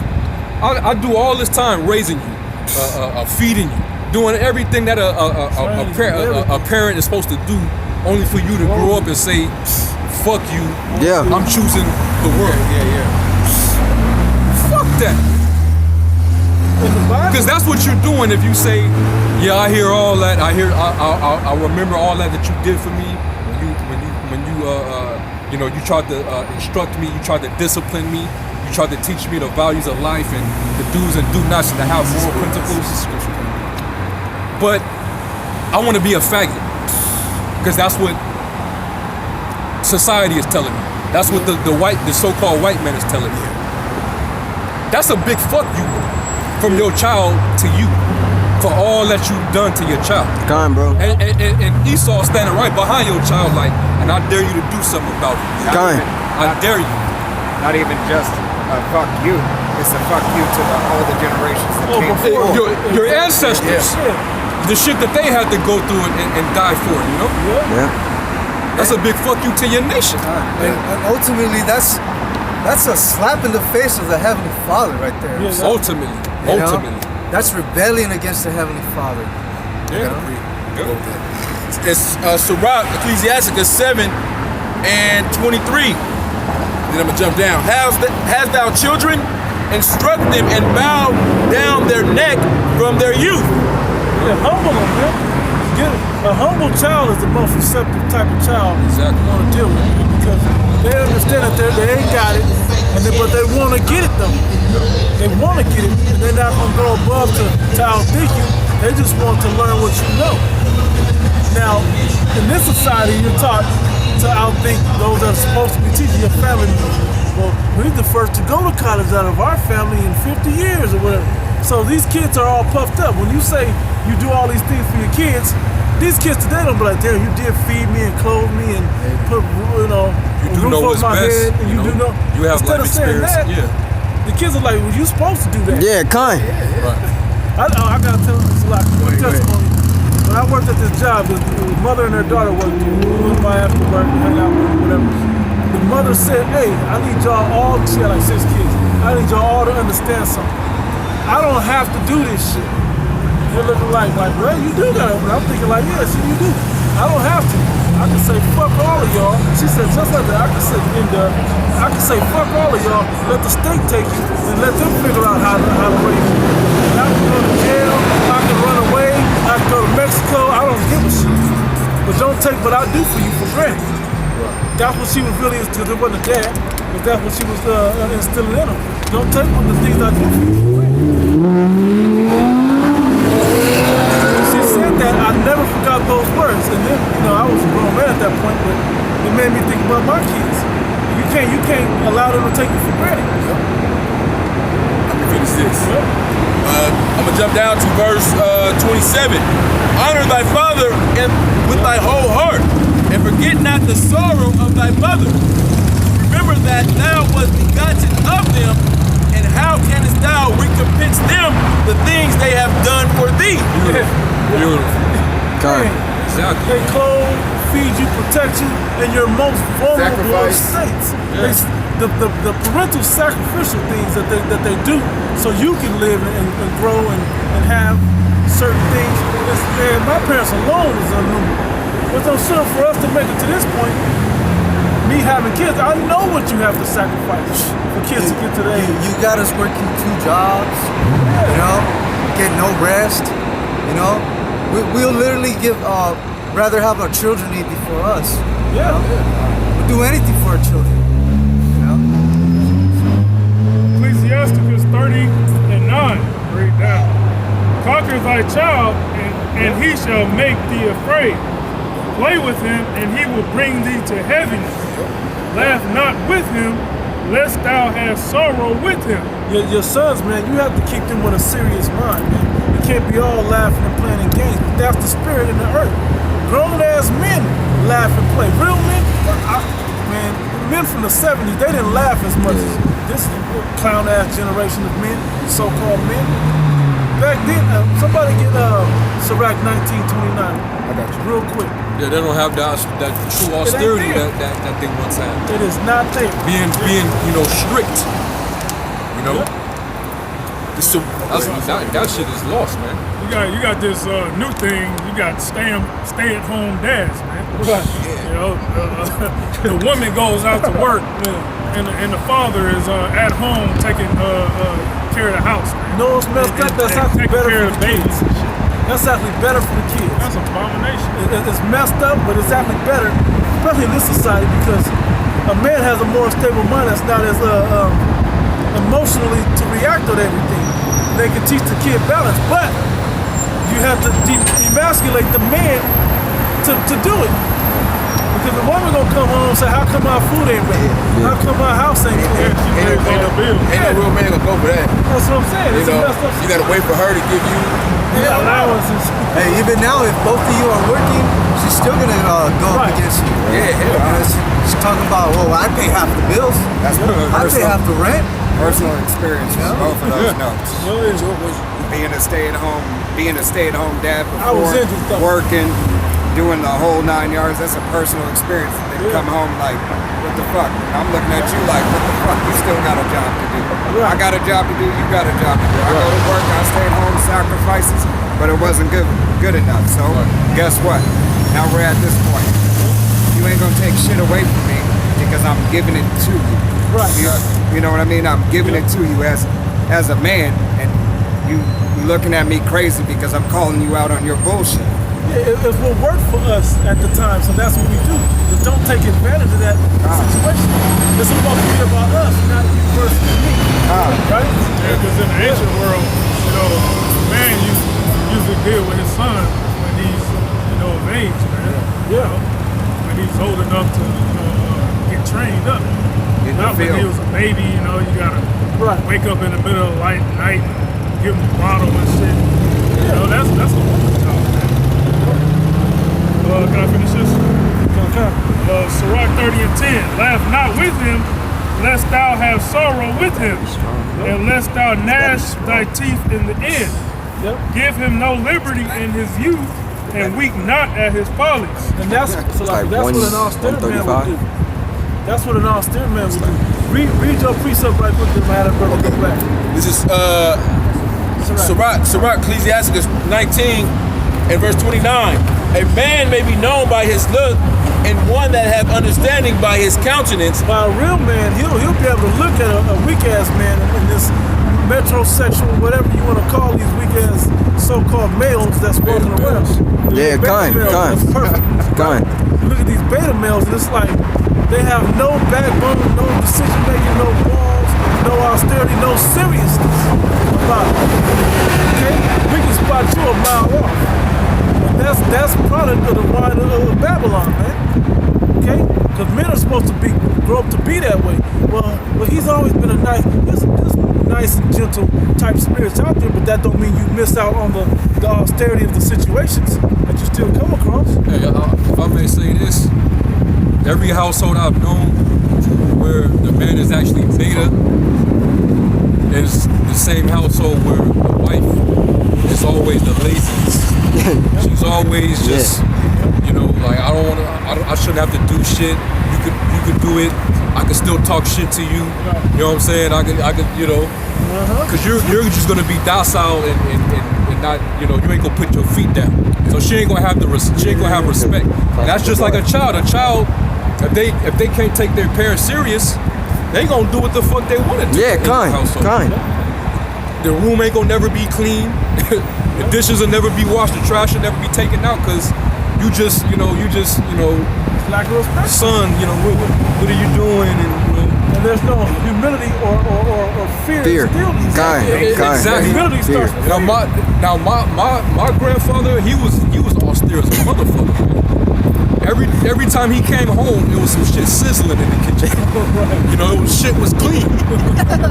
You could smell some food. He could smell food because he like, I'm taking care of the house. I bought this house. You know what I'm saying? I'm busting my ass out there, so I know. And my grandma, she was like, she respected that austerity. So she was in line. She was humble. She did her job, man. She was a good, decent woman. Y'all better have y'all room straightened up and everything before Pop get home. Yeah. But when Jake is on the weed and he just playing games and shit like that, because he go to work, when he come home and smoke the weed and play video games and shit, and she in a room on the phone talking to her homegirl and shit is all fucked up over the house. You one of those type of niggas. Yeah, that's why shit ain't in order at your house. So imagine when you walk into your grandparents' house and you see shit right in the order, that changes how you fuck about being right. If you fucked up, like man, fuck this shit. You don't want to deal with a life like this. You feel better when things are in order. These are clean and in order. And the same thing with the daughters, man. Don't Jake do the wrong thing, spoiling them and thinking, oh my little princess, and you trying to spoil them because they're girls. No, you gotta be just as hard on your daughter, man. Because this society is really like, and she's the weaker vessel too. Bruh, it's really hard. It's more severe for your daughter than your son. Your daughter's gonna more than likely, she's gonna conform. If she is brought up not knowing how to do shit and in the house, she's gonna end up with a nigga. For sure. If you didn't put her to labor, if you don't put her to labor, and she don't stay busy, it's a wrap. And if she don't know, she has no skills, she ain't trained to be a wife at an early age. Or a mother. She gonna be running the streets. She gonna be at a fucking strip club, smoking. Yeah, that's not marriage material. Kind. You wonder why the marriage rate is so low? It goes back to your household, man. How you raise your kids. How you raise them. But on the flip side, it all goes back to this damn death, man. He's a man of sin. He destroyed everything, man. That's why everything is out of course. Okay? Completely destroyed the household, especially with these people, man. That's why they're so dysfunctional. Yep. That's why the woman doesn't respect the man. That's why she grows up early and learn how to be a damn slut. Because society tells her, hey, this is the end thing, and there's power in that. Yep.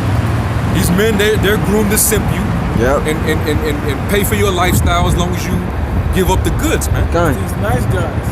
Yeah. Simps. Segue right on. Kind.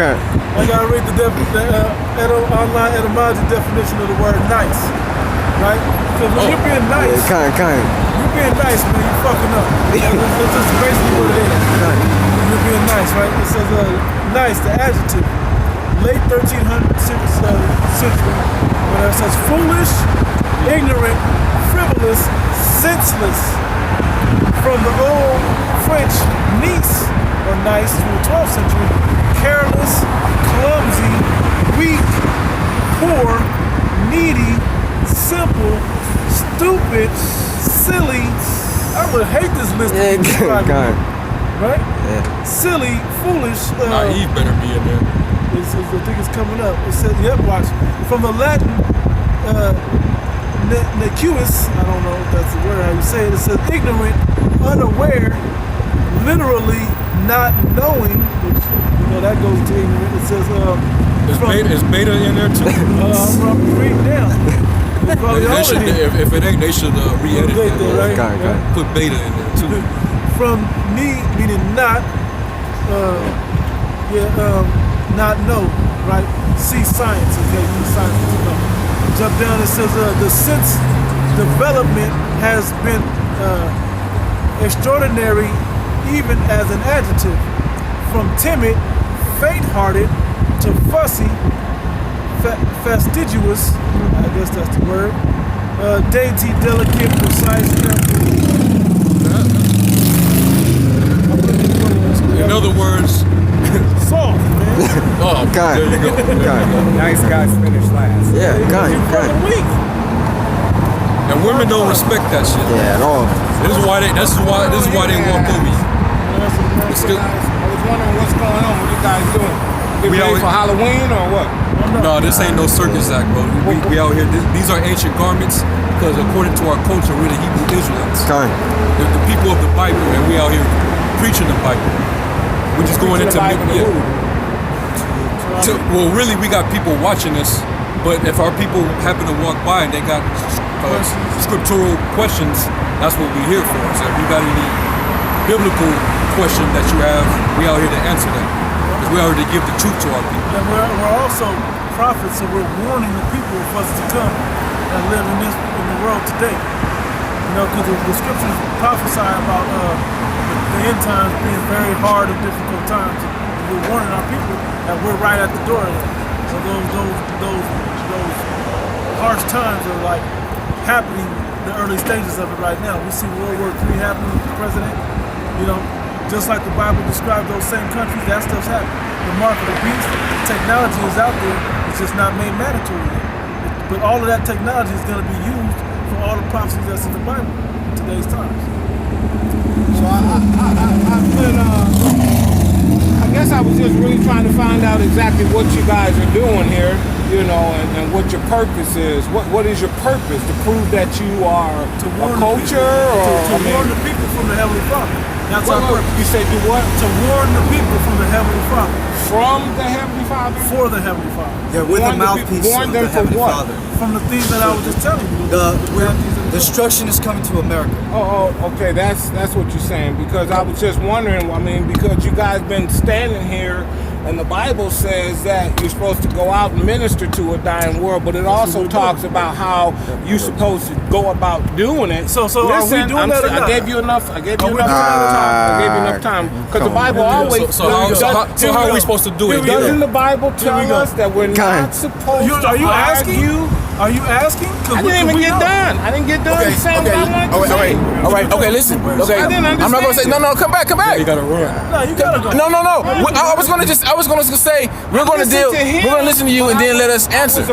Okay. All right. Okay. You say what you have to say, and then once you're finished, give us the opportunity to answer you, and then we can build from there. So we're gonna deal like men. All right. That's all we're saying. Say what you gotta say. What does the Bible say?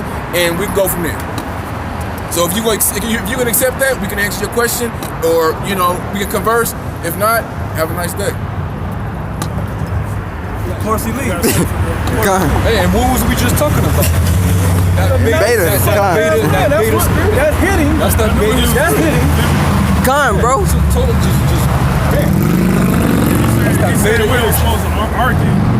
Proverbs 25:9. Debate thy cause with thy neighbor himself, and discovered not a secret to another. Now, here's a question. When did we argue? Because I challenged what you said? That's the soft-ass fucking spirit that we're talking about. You don't want nobody that's a fucking mama's boy. Emotional. Yeah. Emotional. He was raised by his mom. He came into a lazy-ass house with his fat-ass lazy mama that ain't cleaned up shit with no order in the house. Big mama know how to do is cook. If she knew how to cook for real and could keep her house clean, she would have had a man there to raise that nigga right there. That's the Christian spirit too. Yeah, bro. That's what he had. He was drunk off that That's Christian. grandmama was a Christian. He was never a Christian. His grandmama was one and passed that shit down to Right away, he got emotional. Yeah. I just told him, I just broke it down simple. Like, look, man, this is how it's gonna work. If not, you know. And what did he do? He didn't want to state his quote, his question. He had to leave. It was because we wasn't gonna allow his ass to come up here and think he gonna take Exactly. He was gonna try to confound us and leave. Yeah. You know, try to say something real fucking. Yeah, eventually put him on the spot. We like, all right, well, ask what you're gonna ask, and then we'll Hey. Then he thought about how foolish his question really was. They didn't let me do this, so they already flipping. Yeah, we got answers already. Hey, Con, exactly, bro. As soon as he started talking, brothers like, we see this bullshit. Hey, brothers started pulling precepts, man. Yeah. You have to go. But those niggas like that, the Most High is gonna destroy, man. Yeah, if you in that spirit, the Most High is gonna destroy you. Period, point blank. This truth is not for nobody like that. If you in that spirit, you're gonna be destroyed. That very harsh way. That was judgment right there. He stumbled upon the prophets. He could have stayed and listened and get fed. Instead, he buckled up.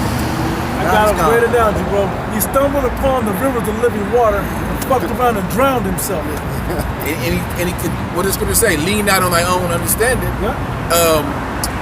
There's ways that seem right to a man, But the end thereof are death. Yep. So the ways that he was taught, the things that he was going to tell us, we already heard that. We've been there. The ways that he's going is going to lead him to death, man. What I hate though is when they try to come out here and try to tell us how to do what we already know how to do. But you ain't doing it. Con. Doesn't the Bible tell us? I said like this. We thought about like, oh shit.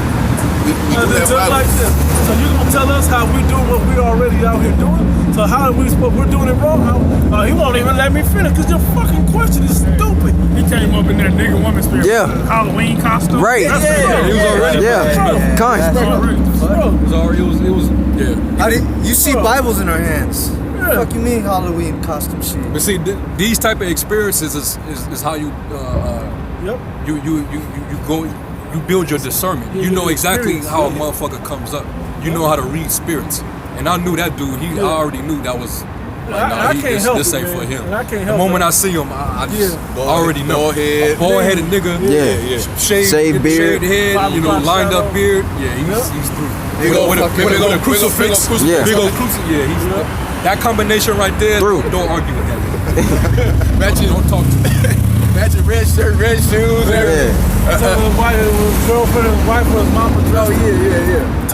Match color together. That's a Christian junkie, man, like that. Bottle. It's an old bottle. But that was the issue. A lot of them have problems. I don't feel enough like a man because you ain't acting like me. Con. You're a beta. You're a beta male. We're not an alpha. We only have alphas up here. We're only breeding alpha. That's the old Jake that be at Sunday service, all dressed up. Yeah. Sitting in the back, just waiting on his wife because his wife over there talking, running her mouth. Running their mouth to everybody in the congregation. She's just back there not saying nothing. She's like, "Come on, Bartholomew, I'm done." He got to have a car and drive if he's lucky. I got something. I'm done talking. This is Isaiah 46, verse 8. Remember this and show yourselves men. Bring it again to mind, O you transgressors. Because you were once men with a man's spirit. And funny, I brought it up about the 70s. There were men still in the 70s and early 80s. There was men raising us boys to be men. Now, if you're not from somebody from before that time, or you're not being raised by somebody from before that time, chances are, man, you ain't got it. You ain't gonna have it, man, when you need it. You don't have somebody that put fear in you that they will physically fuck you up if you don't do exactly what they tell you, because what they're telling you is for your good. Bro, I gotta go back to that pre that you haven't read before. Sirach 19 and 29. A man may be known by his look, and one that have understanding by his countenance, when thou meetest him. We knew this nigga didn't know shit.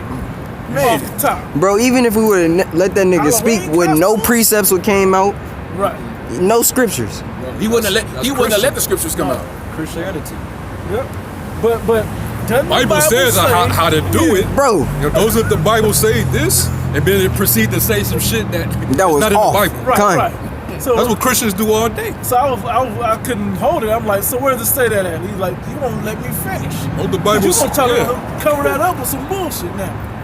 Like I can't dig it out. I remember exactly where that bullshit was at. Yeah. Tell us how we're supposed to do it. And we're gonna show you literally read from where it says to do what we're doing. Bro, that's as soon as he sounded like me and Sapal just looked at each other like, hey, bro, come on now, right? There you go. Brothers already flipping pages to get to it, man. Keep read to the end of that. Okay, verse Jake, sorry, 30. A man's attire and excessive laughter and gait show what he is. The way his posture, the excessive laughter. Halloween jokester. Fucking clown. We need you to be serious. This is serious times. First thing we told him, what is this? Well, there's serious times coming into. He didn't even hear that part. Right. There's a bad time coming, and we're warning the people all the things. Warning them from what? Motherfucker, I just said the bad shit coming. The brother breaks down what the bad are. America's gonna be destroyed, so on and so forth. Oh, okay, now I get it. He took it lightly. Yeah. You see, it didn't really hit. This is something not to be taken lightly. This is serious business. Well, the scriptures tell you how they viewed the prophets. Chronicles, I think it's 2 Chronicles 36. 2 Chronicles 36 and like 15, 16 around there. The scriptures tell you how our people the attitude that they always had towards the prophets. Yep. They had like literally they have no respect. The Lord himself said that. Yahweh himself said that. The prophets are not without honor. They just don't respect the prophets. Because it's always bad. 15. Yeah, somebody got it. Yeah, 36 you said, right? 2 Chronicles chapter 36 and verse 15. And the Lord power of their fathers sent to them by his messengers, rising up betimes and sending them because he had compassion on his people. Hey, like Jake don't even realize when they come across here, hey, the Most High is having compassion on you this moment. If your ass sit there and listen and shut the fuck up and hear the prophet speak, man. The brother was trying to warn this old bottle. Hey, we're out here because we're trying to warn our people from the judgment that the Heavenly Father is getting ready to destroy America. That there's going to be race wars. There's going to be famines. There's going to be judgment is coming. That we're the Israelites. This is our heritage. When we wear these garments, it goes back to our heritage, man. This is what we wore in the ancient world. It's a physical sign that we've accepted our heritage back. Yeah, man. So I mean, he didn't have the decency to just put it all together. Like, okay, now I see what this is. If he even understood, right. You know what I'm saying? But he just had no regard because he looks at us as just regular, young cats. We're younger than him, and all he sees is just young. Yeah, like we out here just being entertainers. It's like, what the hell are y'all doing? Who are y'all preaching to? Well, I'm like, well, we got people watching. If nobody walks by and want to inquire, well, this goes up on the internet where it's free 24/7. Our people ain't gonna have no excuse at the day of judgment. These men are listening. That man was telling me. Yeah, brothers is here. Bro, that nigga came up. He was just being a goddamn dickhead. That's why the Most High got special judgment for these type of dudes, man. All right, go ahead, bro. Slide. That was it on what you had, right? Yeah, that was it. I think that brother was. Second Chronicles. I'm gonna read it again. 2 Chronicles chapter 36 and verse 15. And the Lord power of their fathers sent to them by his messengers, rising up betimes and sending because he had compassion on his people and on his dwelling place. But they mocked the messengers of Yahweh. They mocked them. Yep. They took what they. Basically, this occupation is the most looked down upon occupation because people are looking at you like you're crazy. Like, what do you mean? And it sounds like you're very convinced of what you're saying. That's how these people view what we're doing up here. These guys are pretty bold. They believe everything that they're saying. What if it doesn't happen? You know, what if, you know, what they're reading from, It's absurd. you know, There's doubts about what we talk about. Yeah. But they don't understand why we truly believe so richly the things we believe. Because they don't see the warning. Their eyes are blind. As we said earlier, they're still asleep. And they don't, and this is a nation of no faith. Hell yeah. You know? They don't have any faith, so they're not going to believe it anyway. You got to show them a tangible evidence of what you're saying. They needed 3-4 different cross-reference ways to believe. Yeah. Well, we can't give you 4, 5, 6, 7, 8 scriptures. Right. No, that's from not the same book. enough. It's from the same book. Give me another source. There is no other source. This is the source. The rest, your experience in life should be the testimony that leads this book to be true. If your spirit leads to it like it's supposed to. You know what I mean? We could show you your ignorance with this book. Right. All the false statements that you make about it, you don't dare to go into it and discuss it. You know? Like, I'm pretty sure he would have said some ignorant shit. It was already the there. First thing he said, the Halloween costumes. Yeah, the nigga came up scoffing, bro. He was proud as hell, bro. And these idiots, they always try to quote something that's not really quoted in the scriptures. They'll show, don't the Bible say, thou shalt not judge? I was like, no. Can you find that verse? And I'll show you where the scriptures say, judge righteous judgment. You know? Oh, can I say something before I leave this? We've been here multiple times, It's bro. 11 tribes. Been up here multiple times. We done dealt with It's you. 11. We done dealt with you, bro. I say that because Reuben Well, had you messed made with the his same wife, argument last time, bro. Reuben had messed with some what's her name's wife. They crossed Reuben out. Man, for real? That's what happened?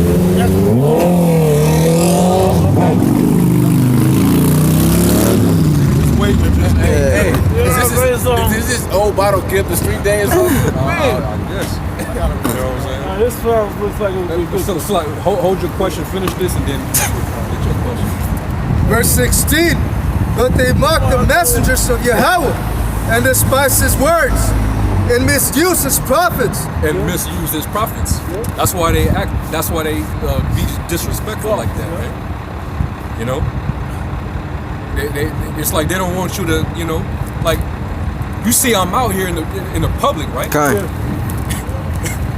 So obviously, I'm out here for a purpose. Kind.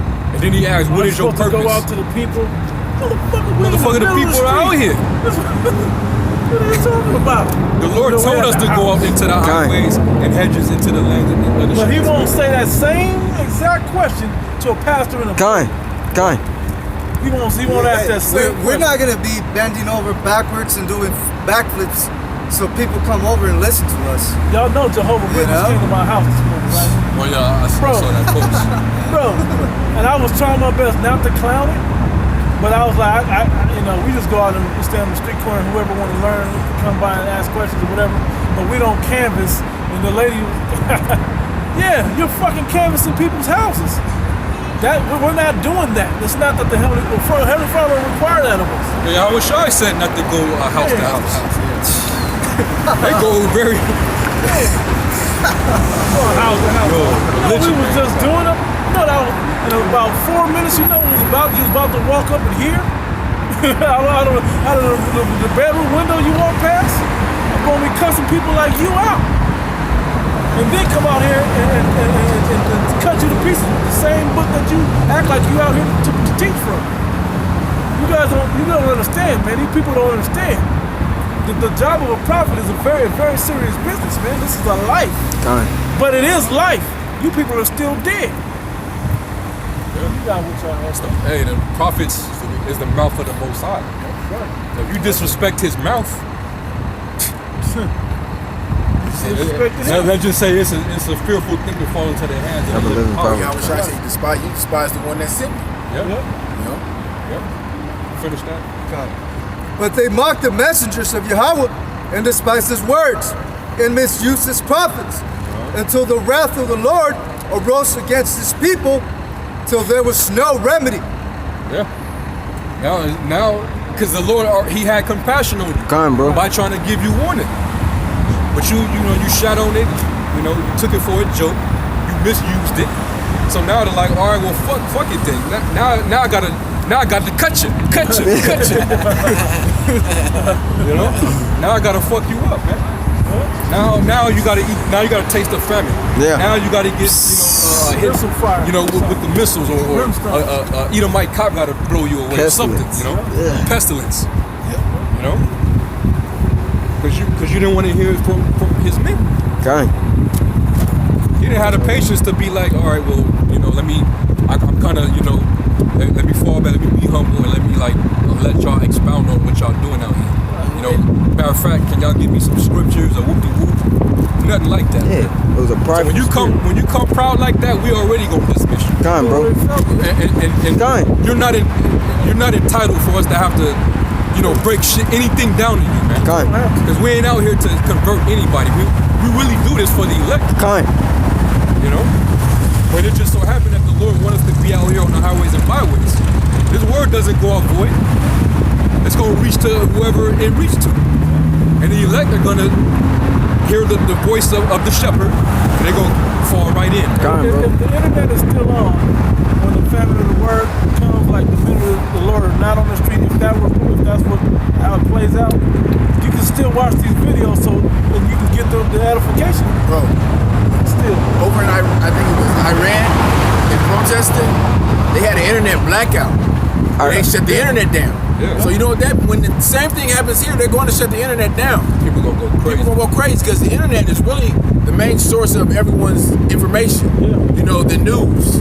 You know, so it's happening over there. So don't think it's not going to happen here, because that famine of the word is coming. And all you scoffers that thought we was out here in Halloween costumes and we didn't know what the hell we was talking about, you're gonna be looking for us. And you ain't gonna find nothing but a famine, pestilence, martial law. There's probably gonna be a tank sitting right on this corner.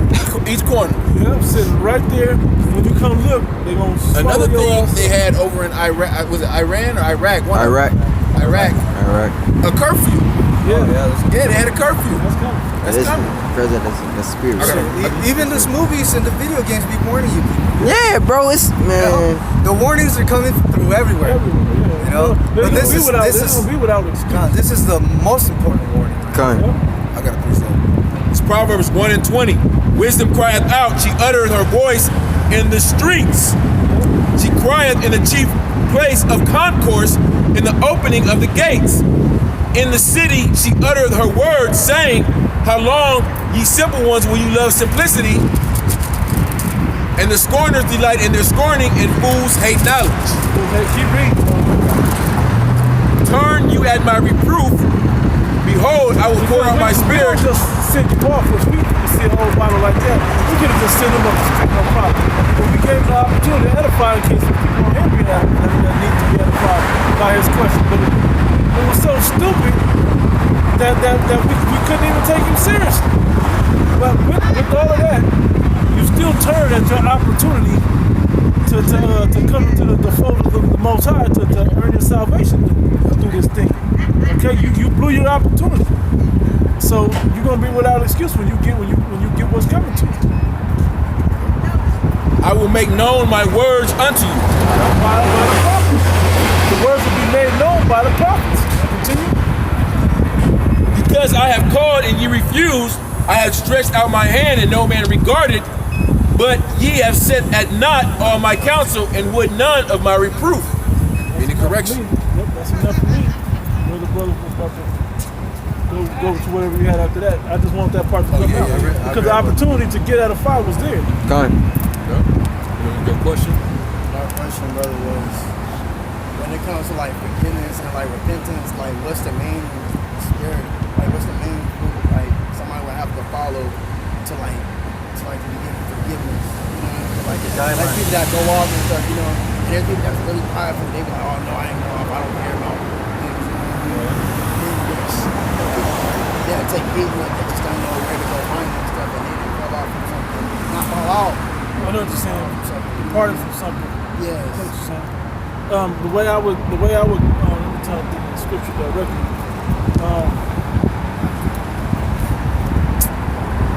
the place to start is in the scriptures. You know, fasting, prayer. Yeah, fasting is probably a big one. Like, you know, say if you was at a party or somewhere, you was at dinner and you got brought a bacon cheeseburger and you didn't see the bacon, you just bit it and you ended up biting bacon. You might want to fast that you wasn't aware to look for the bacon. You know, to trust it in somebody that's not in the what we're into. So I take it as myself as a lack inside myself. I know I should have checked. I can't take these people first. So I'll fast and ask for that discernment, you know, for the Spirit to hit me before to remember to check. Let me double check. Let me make sure. Let me not go off that way again. Help guide me that I'm aware of these things so I don't ever go off. Is there consistency in the middle of like what a true Israelite is trying to do? I'm not gonna say trying. You know, when they're trying, even try, they don't do nothing. You know? Right. But like somebody really wants something, they go after it. To the Most High, forgive them for like any like iniquities. Like me, I think about it.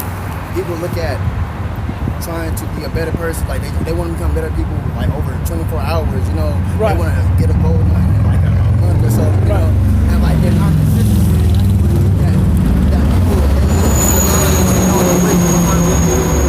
Because they're not consistent, they don't have no consistency and this truth in themselves, you know what I mean? And these people, I know this thing, I need to do that, you know? Like real talk. It's a process. Right. And that's part of the purifying process. Yeah. You go through different things and that's why the scriptures talk about examining yourself. When you examine yourself, you'll start to realize that you're your own enemy. Yeah. Whatever problems that you have, you try to pray to the Heavenly Father to help you work on your weaknesses. That's basically what you do. You pray for the Lord to help you work on, you know, whatever weaknesses that you have. You know, whatever's a stumbling block to you, you work on that. You know, the scriptures talk about abstaining from evil. You know what I'm saying? What I was actually looking for. Whatever's like a stumbling block to you, you gotta like put that away.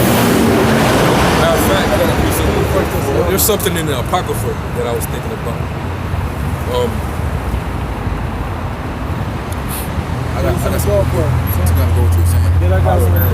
This is 1 Peter 2:11. Dearly beloved, I beseech you as strangers and pilgrims, abstain from fleshly lusts which war against your soul. So it's a constant fight between the flesh and the spirit. You know, you want to do right, but your flesh is telling you to do something else. But the spirit is telling you, you know, so it's that constant fight against, you know, that's constant war. You know, but you gotta, you know, ask the Heavenly Father for faith, give you patience, you know, to keep you of sound mind, so you can fight against that. The ability to endure. Yeah, to endure. So you can, when those temptations come amongst you, you can fight against them with the Spirit. You should, like the brother said, you should fast. You should pray constantly. There's several things you can do. You know, just keep calling the name. You know, that'll help the war against the flesh. I think it's in Philippians, the 4th chapter. Give me that real quick. It talks about basically when you send your prayer up to the Heavenly Father, it's like you're sending a request. God. Yeah. Because once you humble down to Him, He's all ears. Verse 6. Verse 6, right? Yeah. I'm gonna start up at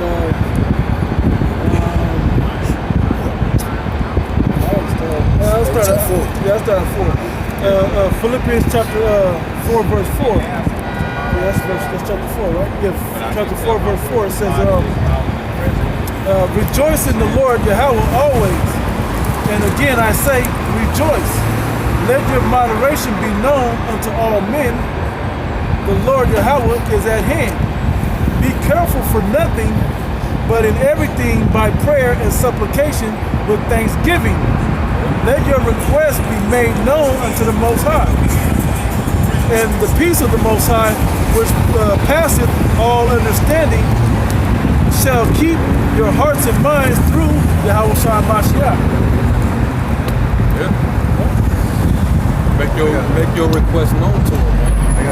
Whatever issues, whatever, even in regards to, you know, the ailments, when you're sick, dealing with infirmities, you have certain lust that you're trying to, you know, abstain from, demons that's messing with you, whatever it is may be, the Lord already knows what you're dealing with. Yeah, but also I'm gonna say this: once you ask him about, you know, helping you work on these things, you gotta be willing to put that effort in.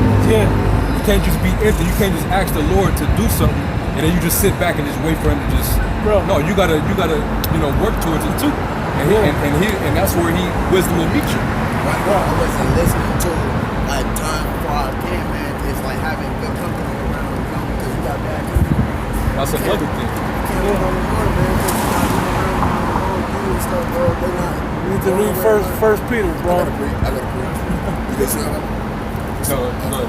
This is I got something too. James chapter 2, verse 18. Yea, a man may say, thou hast faith, and I have works. Show me thy faith without thy works, and I will show thee my faith by my works. Yeah. So the things that you do, if you make a request that you want something from the Heavenly Father, you actually gotta take the first step into that direction. Everything is gonna be, you have to now make adjustments.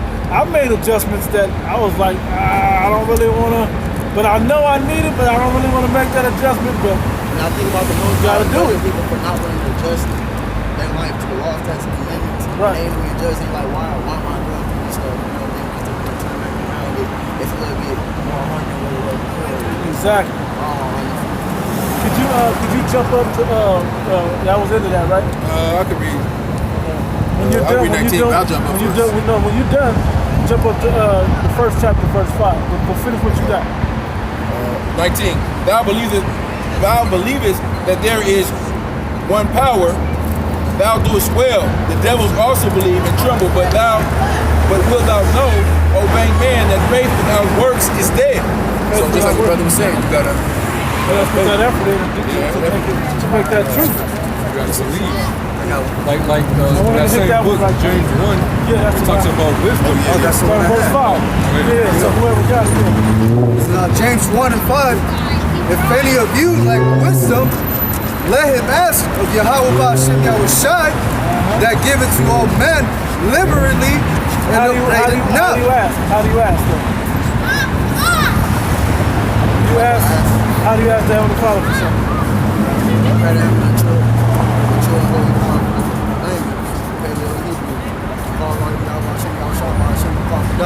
Right. Pray. Supplications. We're not Muslims. That's what supplication is. Yeah, you gotta pray for what you need. talk to them. Christians or Baptists? No, we're not a religious organization. We're the Hebrew Israelites that the Bible speaks of. People that are on this side. Chosen people of the Most High. No. The chosen people. No, we're the chosen people. We are So the you chosen don't people. have a title from like Muslims or No. Hebrew Israelites is the easy way to identify it. People of the Bible. That's yeah. Because if you know anything about the Bible, I'm not sure if you do or not. I am. Okay, the people, God had a chosen people, right, in the Bible. Well, we're those chosen people. We're the lost tribe of Israel. These people that are on the sign right now. So if you're on the sign, what we're called today, then the book is for you. The way my religion is, the man is the king. He says it all. We are, everybody knows. Alright, anyway, so yeah, read that James 1 and 5. It's only one truth, though. It's only one truth. It depends on how you look at it. No, it's only one truth. You gotta put everybody at the end of the day, they praise the same person with different names. Excuse me. You gotta pack it. Is your name Michelle? No, So if I call you Michelle, you gonna respond to me? Yep. For real? My name's somebody else. For real? For real? Okay. They don't ever get my name right anyway. That's alright. Alright, go ahead, bro. You got a pamphlet or something? We on YouTube. We're on YouTube. let's continue. Let's go ahead. Go ahead and read that one time. Read that out. This is James chapter 1 and verse 5. If any of you lack wisdom, let him ask of Yahweh Ba'ashem Yahushai, that give it to all men liberally and upbraid it not. Christianity got a lot of blood on its hands. Come on, bro. There's a lot of blood on Christianity. Plantation Christianity. Plantation Christianity, man. That's generational. Come on. It's strong, man. Yeah. It's real strong. You can't even reason with our people. Yeah, and that was, bro. Isaiah 1. Christianity is the one that's the biggest stronghold. Yeah. That's the biggest stronghold on our people. Christianity. If we'd have said Muslim, we just teaching what we were teaching, they'd have been all in. Yeah. That sounds like Christianity, no? That sounds like Another thing. We live in a generation where there's so many people that dwell and they trust into the 12 zodiacs. Yeah. Why is that? Like, why do people like they believe that so much? It's just another wine, bro. another philosophy. That's all it is. False philosophy. That's all it is. They're just looking for. They'll go to anything but this. This is the one way that they don't want to go. Just said enter ye in at the straight gate. That word straight, S-T-R-A-I-T, is difficult. There's not that many people. It's like the first time you cut a video game on, it says easy, moderate, or expert. This straight gate is for experts. So not everybody gonna cut the game on for the first time and go straight to expert. They're gonna play easy a few times. Because that's the way everybody's gonna do. You can figure it out that way. Well, this isn't for easies, for average. This is for experts. And a lot of people automatically know that they're not experts enough to play this level of the game. You know? Yeah, the Most High made this thing, very, very exclusive. Yeah. He makes the journey to find this thing way more difficult. It's like trying to get through an obstacle course just to enter in through an obstacle course. Yeah. That's pretty much how it is, how the Most High made it. It's tough. It's like a hole in the wall spot versus Main Street. Well, how you know what we know fucking Wendy's and Burger King and all this shit. How you find this burger? But how you find this little spot, man? Don't worry about that. We want you to get it, you'll find it, man.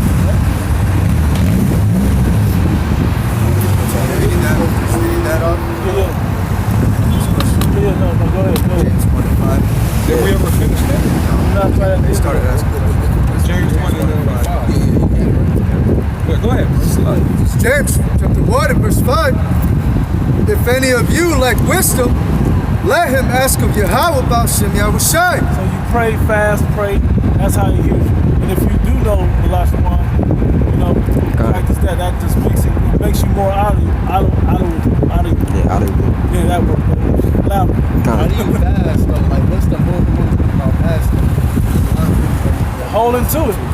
And then while you're doing it, while you're depriving your body from whatever you're fasting of, or if you go cold turkey, no food, no water, no nothing. That's the most powerful, strenuous way. But he recognizes that your body needs nourishment, it needs moisture, water, or juice or something, right? So if you take that away, he understands that man can't live by bread alone. You've heard that scripture, right? But every idle word. So now you're praying, and he'll give you the strength to get through. Because like what the brother's saying, what is fasting? It's basically you're putting off your flesh in order to gain something spiritual, spiritually, right?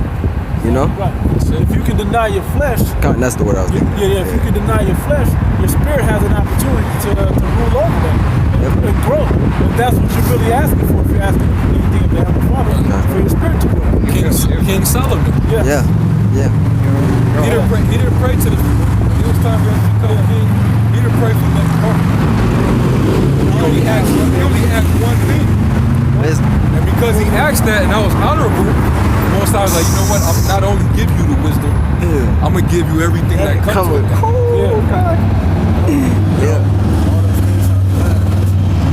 That's why you gotta really pray for, you know, some spiritual things. Man. Hey, Con, and then fasting, you don't gotta let nobody know you fasting either. You know, exactly. Hey, cause it's best you don't. Con, that's Matthew the 6th chapter. Con, cause the scriptures tell you appear not unto men to fast, like the brother was saying. You know, Con. And the way this world works, if anybody around you that ain't into this also, they not gonna see it. They gonna be like, hey man, you want some gum?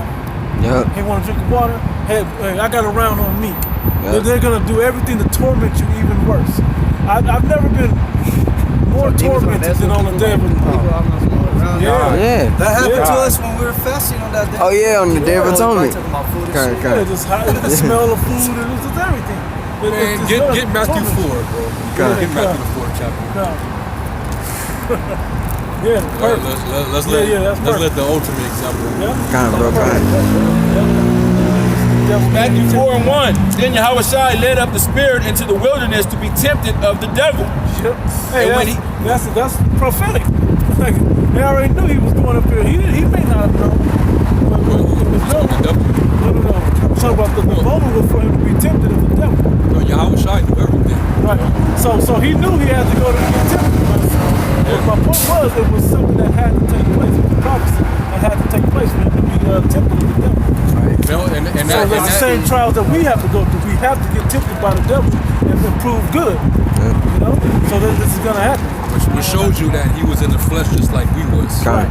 You know? Because if he was an angel, you can't get tempted with fleshly shit. Right. You're an angel. You don't have a same flesh. You have a totally different nature than a terrestrial angels just follow orders. Exactly. The Lord got hungry. He was thirsty. Well, that's what he's getting ready to read. When Yahushua came up to the mountain, he was fasting 40 days and 40 nights. So his weakest moment is when the devil is going to say. And it's spiritual, because that's the best time for the devil or the demons, the message.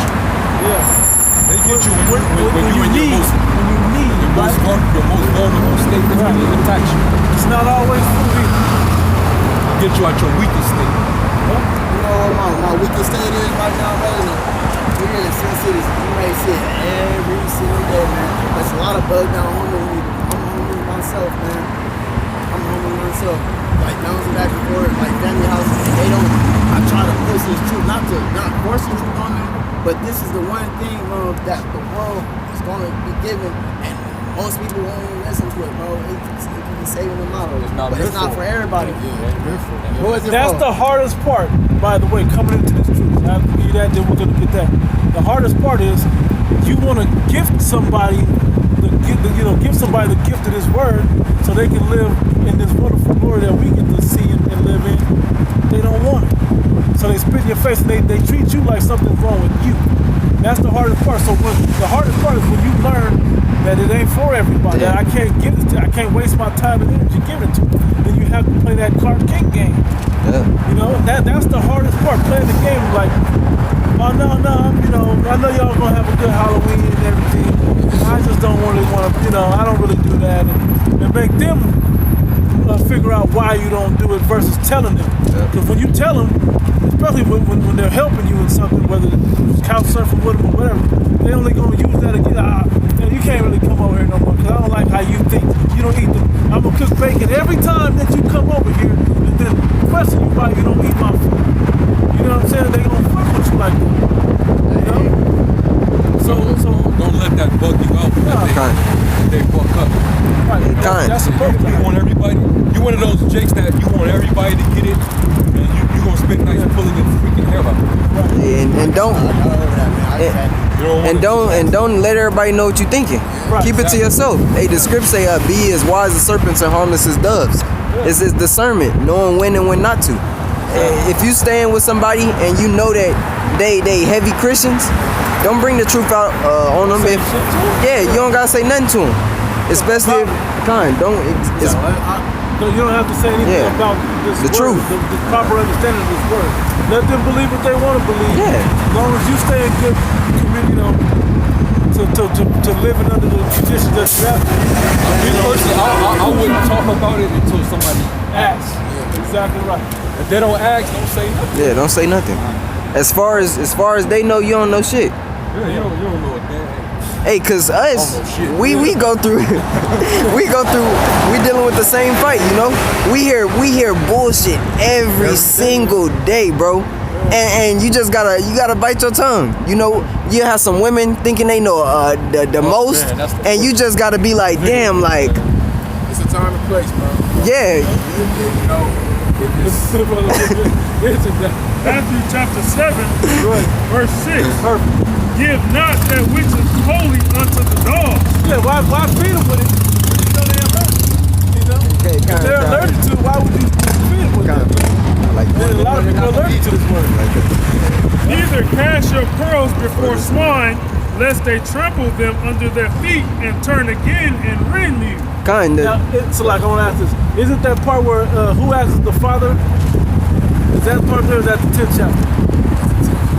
For a fish or bread, and he give him a stone. Is that there? Or is that the 10th chapter? Yeah, are you gonna give a expensive bracelet made of diamonds and Jewels. I think it's the 10th Are you gonna chapter. hand that to a dog and expect him to take care of that? Right. So are you gonna marvel if he treated like a chew toy? Swallow it down, or you know, bust it up, You don't give it to him. Kind. or a baby. You give it to somebody that's gonna receive it with care. Kind. And take care of it. Yeah. It's Oh shit, valuable. this is valuable. Yeah. Somebody's gonna take it. you gotta just tell their spirit. You see a nigga that you is smoking weed and you know he's talking about some bugged out ass shit. You won't even conversate with. You Yeah, just kinda. like, all right, whatever. You can just tell by someone's spirit if they're sincere and not sincere. Like you're not about to. If you can tell the Edomite spirit versus you know most people can. It's true. They can tell the Edomite spirit versus maybe a confusion of faith spirit. Right. You know. Kind. Yeah, exactly. So you're not going to be, if you see an Edomite, you ain't going to be saying get with this truth. Right. You know, you're going to be like, okay, say, Also, you gotta have experience. You gotta be on the side, prophet side, man. You gotta be a prophet. You gotta be in the truth for a long time, man. Really discern. Yeah, That's about discernment. People's spirits. That's why when certain dudes come up, like the before you came here was a dude that was here. We already knew that dude. We already knew that this wasn't for him. The moment he came up and how he came, we was able to discern. Yeah, this guy ain't gonna get it. But the brother still answered this question. It takes experience to build that kind of. Hey, and a lot of times, bro, you just gotta let people put themselves in a net, in a trap. Let them speak. Just let them talk. You gonna hear they gonna say some bugged out shit as soon as they you just don't say nothing. Yeah, they'll give them enough rope. Kind. They'll tie the noose and hang themselves. Because it says the trial of a man is in his Tongue. is his tongue, man. There's reasoning. This is Sirach 22:13. It says, "Talk not much with a fool, and go not to him that have no understanding.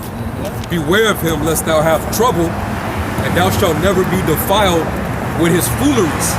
Depart from him, and thou shalt find rest, and never be disquieted with madness." Ecclesiasticus. I got another one.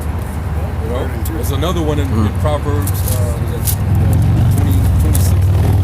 Time when a prophet argue not much with a fool because one can discern who is the wiser or something like that. Yeah, kind. I got some. It's Second Esdras chapter 12 and verse 36. Thou only hast been meet to know this secret of the highest. Therefore write all these things that thou hast seen in a book and hide them. Yeah, and guys that the Lord give the secret to, those are the men that are of full age, they're experienced. Those are the men that are perfect in understanding. All right? Like when you go to Hebrews, the 5th chapter, it talks about, you know, having, you have need of milk and not strong meat. Yeah, kind. Because milk is for somebody that's unskilled in the knowledge. Somebody that can handle the meat, they're experienced, they're skillful, they're perfect in the knowledge. That's why we're able to, when somebody come up here and we have a discourse, depending on what they say and how they break the scriptures down, that's how we're able to discern if they have the spirit of truth or the spirit of error. Within a common group. Every time I come over here, God, I put less emotions off, man, feelings and stuff, because that ain't nothing uncommon, bro. Especially when dealing with these worldly stuff, people don't. I tell people, man, I'll be thinking, like, I read it again. Verse 36, 2 Esdras chapter 12. Thou only has been meet to know the secret of the highest. Yeah, now this ain't everybody. Come on. Everybody ain't meant to get it. Okay? Only the prophets. Yeah, only the prophet. It's hard, man. It's, you know, you have loved ones who's like, man, I gotta try to give such and such. Or this person, or they ask you a question, but don't really want to know the answer. You'll learn when they don't really want to know the answer. That happened to me. I had a cousin that came out here, and I'm thinking about telling him about the truth. And he's sitting up there smoking weed, listening to the oldies. It's like, you can't. It's not. It ain't for him. You remember when you used to do this a lot? When a Jake would come up and try to ask a question. Oh, I think I know. Paul would be like, all right, well, before we edify you on that question, are you willing to have enough respect? Put that cigarette. Like if we tell you, if we try to tell you that this is, you know, according to the scripture, this is wrong, such and such and such, are you willing to make that change? Well, nah, I don't think so. Then we can't deal with you. Oh, you can't tell me because no. Yeah, it's wasted. You're not willing to make the change in the first place. So because when we're gonna tell you, like you said, when we're gonna tell you, there's gonna have to be some changes made. You know? Right. And like one time somebody just about eating pork. Oh, I love pork. Well, could you tell me about this? Tell me what I said. Well, okay, if we show you in the Bible where it says you can't eat pork, you gonna stop eating it? Well, no. Don't worry about it, man. Yeah, waste of time. You ain't gotta waste your time with niggas. You ain't gotta do that, all right? You just get the word out. Once they heard it, it's on them now. Now they're responsible. Yep. It becomes fun how you cleverly slip things in and see if they pick up on it. Then if they catch it, then they may ask it, or they may think about it and then come later and ask. Yeah. That's when it becomes when you start discerning who to slip those little things. The scriptures also say to avoid foolish and questions. Yeah, bro. Like if a Jake start asking you some off the wall way out shit, you don't entertain it. So the pyramids of Egypt are. Yeah, they you know. There's no salvation in that. Exactly. They try to come with all type of hypotheticals and all that. You don't waste your time with that. Because nobody's getting nowhere. Before you ask. Usually, if a person part of the elect, man, they already searching, man. Right. They already have an open, humble spirit. Man. Yeah, their spirit is already tuned into the vibration of it. Right. Yeah, they don't gravitate to it when they hear it. Yeah, he resists the proud and gives grace to the humble. Verse 37. Therefore write all these things that thou hast seen in the book and hide them. Verse 38. And teach them to the wise of the people, whose heart thou knowest, may comprehend and keep these secrets. So you got to teach them to you got to discern who you think is going to be able to receive this word. Exactly. You know, exactly. You can judge an individual. Hey, because the Lord is setting up judges. You know, the elect are going to be judges, man. You know, we're not here to teach any bug out. You know. Yeah, we're here to reach the sheep. Wise, you know, those who are willing to humble down. I got a word. I want to say it like this also for you. This is fishing. We're fishermen, right? So we cast the line out there. We just throw little nuggets out there to see if anything's biting. I think something about there like, man, I ain't got time for this technology, man. They about to put chips in it. You say something like that, and if nobody pick up on it, they be like, don't say nothing, let it go. Somebody, man, I ain't taking that out. I heard that was the mark of the beast. I'm gonna talk to you in a few minutes. Give me a little time to when we're in private. You know, you'll pick up on moments like that. You know, you might throw something out there like, man, I don't eat pork no more. How come you a Muslim? No, it said in the Bible. That's the little nugget. Oh, it do? You know, instead of most people be like, oh, whatever. But if you be like, oh, it do? Where it say that at? I'm gonna talk to you in a little bit when we're in private and nobody else is, you know. That's how you learn and start picking up on these things. Yeah, because really, like all the elect, whether they woke up to it or not, they in the world. Yeah. It's something that's gonna stir them up and activate the faith that's already in them. The moment they hear the word. They're just gonna hear something that's gonna be like, yo, Say that again? Yeah, kind. I thought I dream about America being destroyed. I thought so. You know, and there's gonna be other things that, you know, next thing you know, you're going down a rabbit hole, and it's just all type of stuff just being thrown at you. You be like, God damn! Like when I was doing my search, these are the things that I was thinking. That means what? That means that you're being educated. Got Break down the word educate. The word educate is from the Latin educare, which means to draw from within. So you already have it. You already have something in you. I'm just drawing it out of you. Yeah, right. Just to tie back. So all the elects, they already have it in them. They just got to be stirred up. What's that? Some fun. Was it like Timothy maybe? I got the one in Jude. It's in Jude. There's one in Jude, and I think it's another one. I think it might be in Peter. Yeah, that's what I'm looking. It might be in First Peter. You gonna bring that one out, BG? I'm gonna bring this one out. Yeah, go ahead. Jude chapter 1 verse 5. I will therefore put you in remembrance, though ye once knew this. How the Lord, that's why it's in you, because you once knew it. It's still a part of your spirit. That's right. That's why the spirit of the prophets are subject to the prophets. So if it's in you already, it just means that moment to be activated. It's like having I don't use that one. Say like Kool-Aid, or I don't know. I'm gonna say sea monkeys is what I was gonna say, right? And you gotta add water to activate it. Well, it'll sit there alive or ready until that water gets on. Once the water gets on, now it's activated. Now it can live and do whatever it's supposed to do. That's what the spirit in you was like, waiting for that one water or that moment to activate. Then it sprouts and grows within you. Yeah, that's right. Not everybody has that activation because it's not in them. So that's why you gotta, don't marvel when a lot of people just, I don't agree with what you're talking about. I have my book like that Eve. We all believe different ways. No, it's only one truth, and it's obvious you don't have it. It's not for you. Indoctrinated in the Babylonian wine, But if you're of the elect, even if you have that wine in you, when you find this, you're gonna find the river of living water that's gonna be washed out of you, man. When you get into this truth, you finally hear this thing. Get washed up, man. Your spirit get washed. Yeah, it cleanses you, man. Yeah. That's the real baptism. And took the word out of my mouth. Yeah, that's the real baptism. That's the real baptism, man. Yeah. You're now washing yourself, but because you're washing off all of those unclean ways. That's really being born again. Get that in a second. 2 Peter 3:1.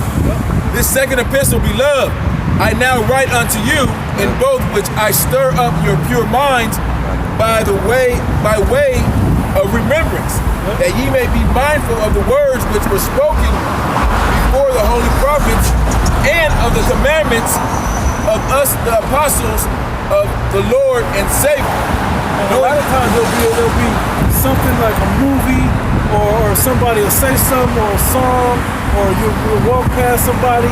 There'll be something that'll trigger it in you. And it may not trigger it for years. Like for me, I remember back in the 90s, being in New York, I walked past my teachers now teaching. And I was just like they be when they walk past up, like, oh shit. I was scared to say something, but I remember how quiet it got on that block, except for how loud that they were talking. And I could feel it, but I couldn't hear it really. Well, lo and behold, years later, I clicked on a video, and boom, it all came back. This sounds familiar. I know this. That makes sense. It's answered. Okay, it's answered. Click on the next video. Oh, that question was answered. And the answers keep coming to all the questions you have, knowing that your spirit is tied into this. Y'all have something? First Timothy, Second Timothy 1:6. Hey, let me say, and you know it like you remember it, like you once knew it. It's not like it's brand new to you. It's like it was like you've already known it, and they're reminding you. That's why the remembrance is so big in you. I heard the thing, but I was trying to find it. But when you heard it, it was like, yeah, that's it. Right? That's what happens. You got it, bro. 2 Timothy 1:6. Wherefore I put thee in remembrance that thou stir up the gift of the Most High, which is in thee by putting on of my hands. And that's why Jeremiah says, before I formed thee in the belly, I knew thee, because he gave us a piece of that spirit that will be awakened within us. You know? Now, when you look up the word for stir up, the word, the Hebrew word is iagaro, and it says, that's Hebrew? It's Greek. It says to wake fully, arouse, arise, wake awake. Fully. Awake is telling about waking you up. Yeah. You know? Yeah, waking your mind up. That Ezekiel 37. Ezekiel with the dry bones. I thought about Romans 1 and not 1, 13 and 11. You know, wake up out of that sleep. But now your senses are at full height again. You know how to walk and talk and eat and do all these things. If you're asleep, you wake up, you remember those things, how to operate, the motor skills. Well, that's what this word does to you, but it does it in the righteous ways. You have more on there? That's yeah. I had a pre. If someone has something. This is second, Baruch 2 and 30. For I knew that they would not hear me because it is a stiff-necked people. But in the land of their captivity, they shall remember themselves. They shall remember themselves. Remember what? Remember the former state of the righteous. Because think about when you're sighing and crying for all the abomination, all the wrongdoings going on earth, like it says in Ezekiel the 9th chapter. You're like, damn, I know this ain't right. That there's transgender, that there's homosexuality, and that there's pedophilia. This ain't right, man. I'm outraged about this. Women trying to rule out. I don't feel right. I don't feel right about that. But then you remember yourself that your spirit ain't wrong. You're just living in the wrong time. But your spirit goes back to an ancient time where that wasn't supposed to be that way. And you remember yourself because we have to go back to that time. So it's like remembering like that. But you have to live it though. And you try to live as much as possible. You can't remember something that you never had. Right, it never happened. Something that you never experienced. Right. You can't remember that. Right. So, but when it says that you remember, it means that you had it before. Yeah. You experienced it. That's like the past life, like when that pertains to past life, yeah, exactly. Because the spirit, like I quoted, the spirit of the prophets is subject unto the prophet. So if you were a prophet in the past life, you're gonna be a prophet all the way through. You know? Just like you had the wicked 2/3, you had Dathan, Korah, and Abiram that came against Moses. They're alive today. They're gonna be broken up against the truth. All the people that came up against the prophets and the leaders, they're still back in their lot, being scoffers and demons. All those people that said crucify him, wicked scribes and Pharisees. Wicked scribes and Pharisees, they're in the camps. All of them that said, let this man's blood be upon us. Let this man's blood be upon us and our children. They're back also. That rather let the murderer Barabbas out than the Romans is back. Yeah, all of them. Everything is back. Everything. Well, isn't this the highest that the earth has ever been populated? This is the most number of people that's ever been on the earth. I mean, it's like, everybody's back, bro. That's right. Telling that luck, man, reincarnation is real. Yeah. This is something that's, that you don't want to talk about concept, that with people. You don't want to talk about that. They can't get the truth. Too much. They can't. Damn sure can't get reincarnation. Right. They don't even do that about the land itself. This is maybe the land. Sodom and Gomorrah. That one. Let me read this. Verse 31, back in Baruch, the second chapter. And shall know that I am the Lord, their power. I will give them a heart and ears to hear. And they shall praise me in the land of their captivity and think upon my name. The heart is still your mind. He's going to give you a mind to understand and ears to hear and eyes to see. That's why we're also visionaries. We can foresee the prophecies, the things that are to come. Before prophets were called prophets, they were called seers. That's right.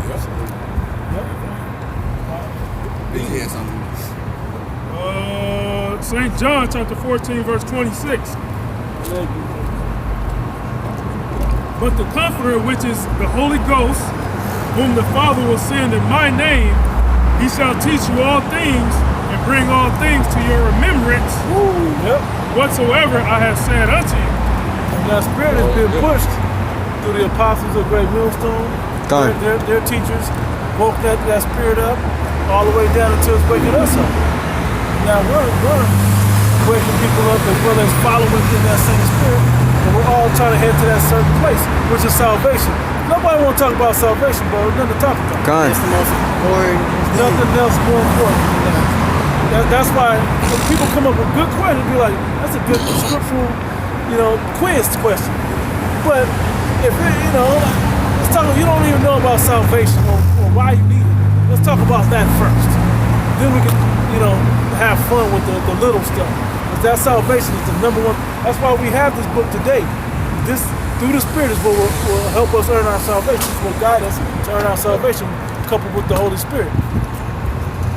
Yeah, and that was a good scripture. Going into the Holy Spirit. That's the Spirit. That's the breath of the Most High. Right. It comes upon you, and you become alive again. We were what? We were dead spiritually. And when you're dead in the scriptures, it says it basically you're sleeping. You sleep. You're in ignorance. Now that you know the truth, now you awoke. Don't sleep. Because I'm such and such. You've been sleeping. You've been sleeping. You slept on it, man. You slept on that. You didn't see that coming. But now you got it. That the understanding returned to you. Now you alive. Now you awoke. Like you sleeping and you hear something and just you woke up from sleep. Hey, that moment when we was when we heard the apostles on 34th and 7th. We heard other Israelite groups and we was searching and seeking. And we heard some things. We was like, yo, this is it. I'm up. This is it. It's funny because years before, I was already kind of looking.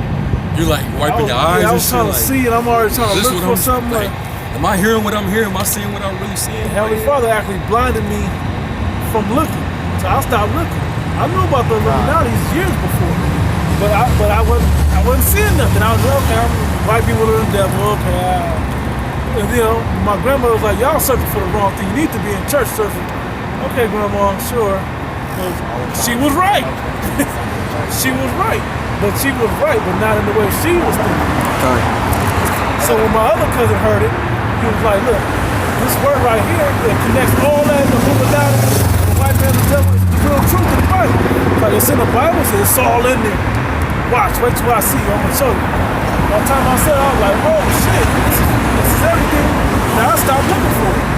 I was at the point trying to I'm about to get baptized. I did get baptized in the church, the whole, but after that is when he was like, okay, now you're ready because I see you really are sincerely seeking. I'm going to wake you up now. Boom. We wake up like, oh, right now? I wasn't ready now, but too bad. This is it. Go. And I'm still standing here, so Lord willing, I do it to him like we all do. You got it? Psalms 51 and 11. Cast me not away from thy presence and take not thy Holy Spirit from me. Yeah, that's a proper prayer. Once you get the Spirit, you pray that the Lord never takes it back from you. You want that Spirit to stay on you, man. No matter what you go through. What can separate us from the Most High? Because really, when you be partaker of the Holy Spirit, it's like you took on something so valuable, so precious, and so pure that if you abandon that or if you do something wrong, that the Lord have to take it back from you.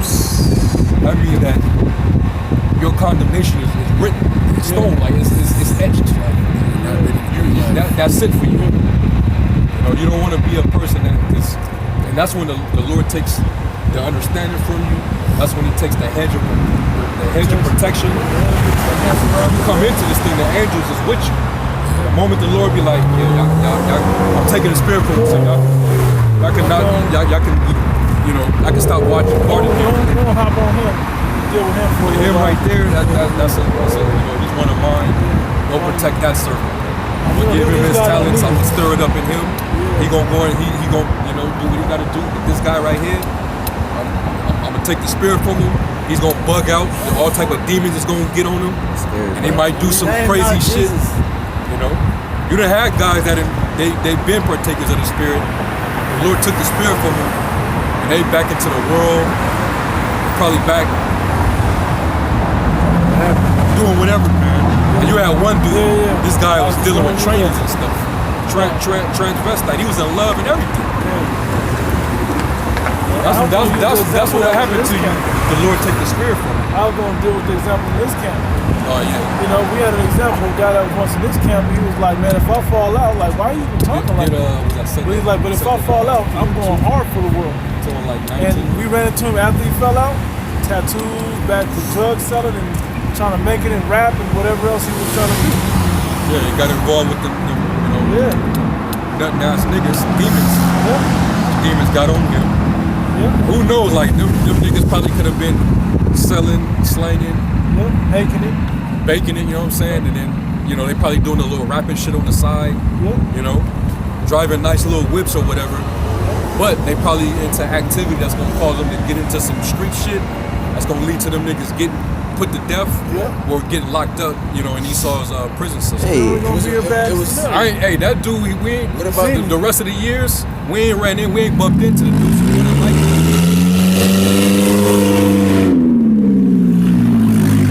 more than likely, something happened to him. What about the dude, remember the dude from Phoenix?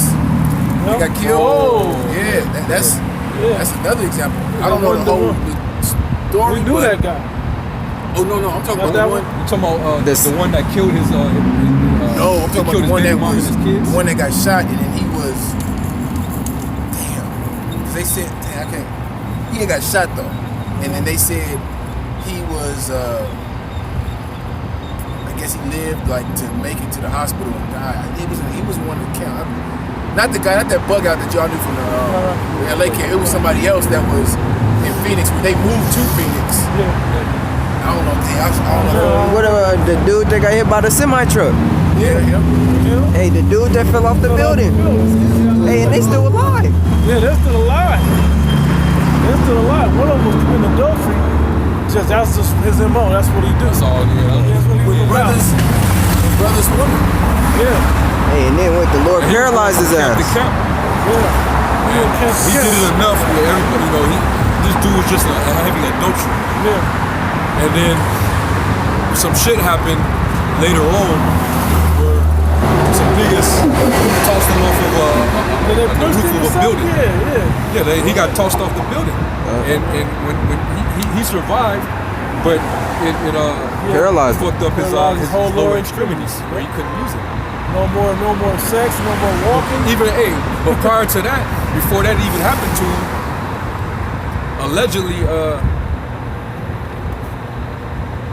the lascivious demon that was on him was so heavy that he even started molesting one of the chicks that he was dealing with, her daughter. What? And he tried to escape and go leave the country, but they fetched his ass out and brought him back, and eventually they got him for statutory rape of a minor. So he's doing years. He's finna do a long fucking time in there, and you know how Jay feel about child molestation. Yeah, they don't play that shit in jail. In prison, they don't play that you shit. food up in there. You know that's your charge, nigga. Yeah, I seen your paper. All right, nigga. So I'm gonna ask you a question. We'll wait for some months before we get this nigga. We're gonna make him feel like nobody's out to get him. That's how Jake do it, man. So let me ask you this, right? So what's the purpose of us bringing out those testimonies? For repentance. Right. So you learn to wash and clean your way. You repent and you clean up your way, and you don't meddle with those ways no more. If you can control them, if you can't control them, I mean, like if it's something like I gotta work on the Sabbath, you can't control that. You know what I mean? So you gotta ask the Heavenly Father for forgiveness of those things. You can't repent from those things, but you can repent from what you eat.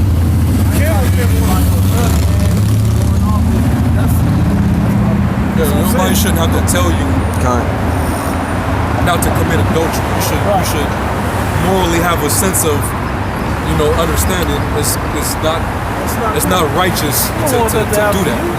Exactly. I don't care how much of a hoe this bitch is, man. I still wouldn't do it out of respect for you. You know, even if you said, nah, man, I don't give a fuck, you go ahead. Nah, if y'all break up and I feel like there's something there, then maybe, but why would I? If you feel this way about it, why would I?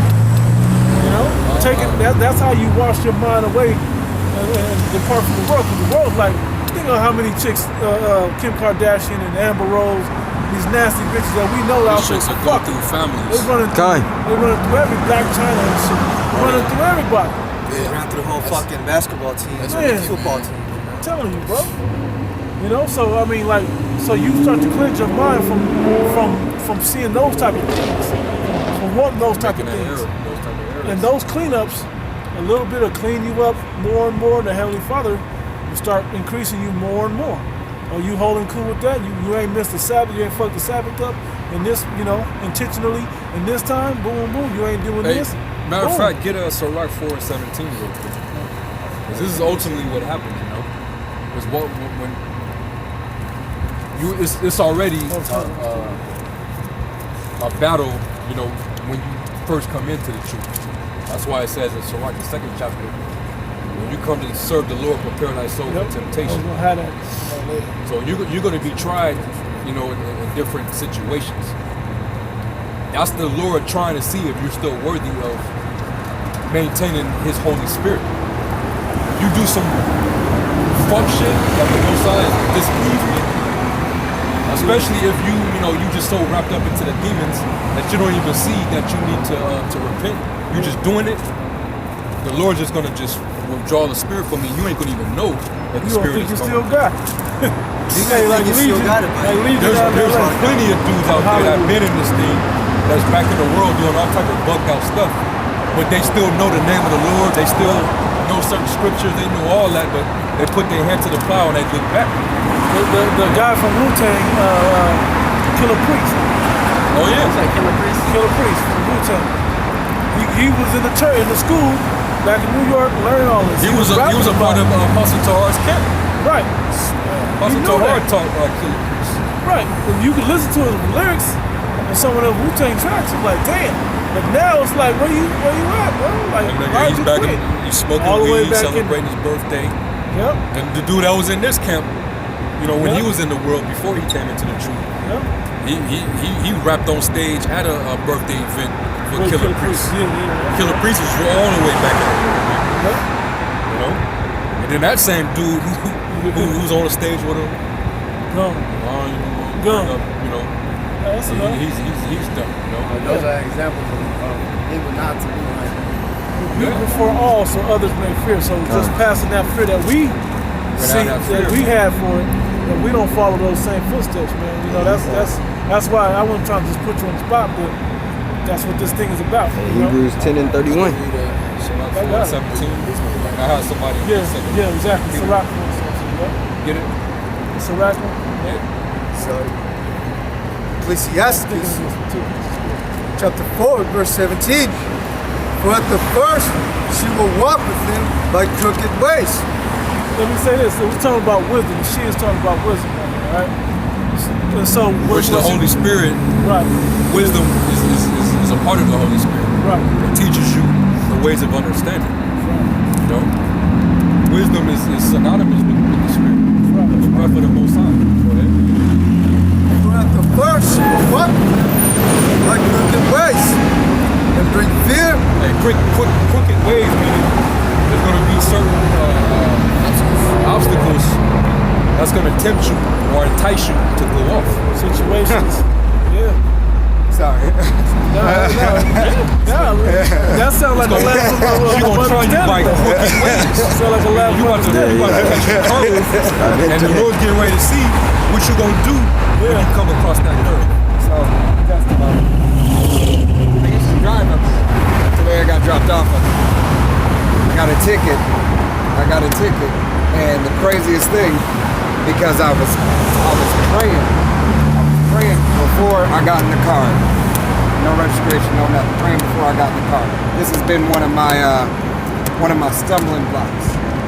And what could have happened, I could have went to jail in the whole 9 yards. But Yahweh Bashim, Yahweh Shai, just gave me a ticket and let me go. But there's so many more things that could have happened. Yeah. In that, they were supposed to take you, the car, everything, bro. And everything. You got tried. Yeah. It was tried. Hey, speak on yours, bro. Which one? The car one. Oh man. Yeah, I got a car one. This is when I already woken up to the truth, but I was dealing with another Israelite group that came from One West. I woke up through Bubble Eyes first, the GOCC, Gathering in Christ. I don't know if y'all know about them. I woke up to the truth to them, but long story short, I made my way to Great Millstone because I was like, you know what, out of all these different camps, the discernment was on me to say, like, no, those dudes, those men, they sound the most convincing. Accurate. They're the most accurate. And they go all the way into it. They going into the meaning of words. They telling us to look, searching for ourselves. I'm like, it's like they putting it all on the table. And it opened up my understanding more, and I was like, those are the dudes. So I was like, so where is that group in California? Do they have a camp in California? At that time, I only saw Shield of Wisdom, which that was the group I ended up going to before I found the Great Millstone LA camp, GMS Ancient Days. Then I stumbled across them, and I was like, I gotta go find where they at. And there was another Jake that I came into the truth with. He ended up leaving from that same Shield of Wisdom over to the Great Millstone LA camp. And he actually found out before I did. And he was like, yeah, they downtown LA, such and such. I was like, all right, Khan, I'm gonna go out there too. So the very day that I come to see the brothers in the LA camp, I'm in my 1990 Toyota Camry, it's a straight bucket. And you know what I'm saying, like, it gave me problems, but I was able to maneuver, get around. So if you ever been in Cali, the 110 freeway or the Harbor Freeway that takes you from South Bay all the way up to Pasadena, that's one of the most dangerous freeways. It's like 7 lanes in California. It's real dangerous. Always traffic. It's always traffic. Yeah. It's always traffic. You know, people flying and people, you know, niggas shermed out on weed or whatever. Yeah. Right in the heart of South Central. Right through the hood, going right through the hood.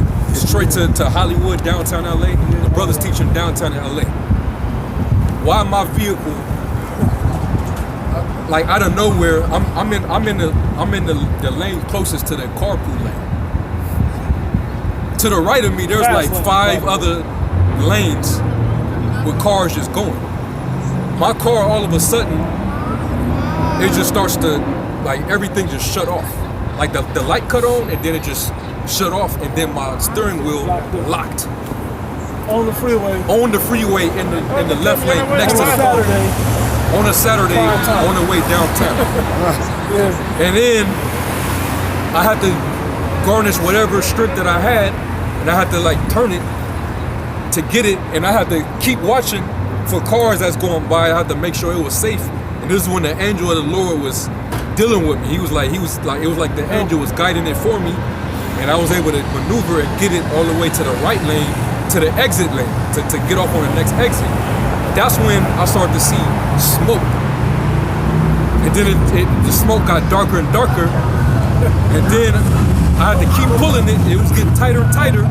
I got off on Manchester, off the 110, and pulled up right before I got to Broadway.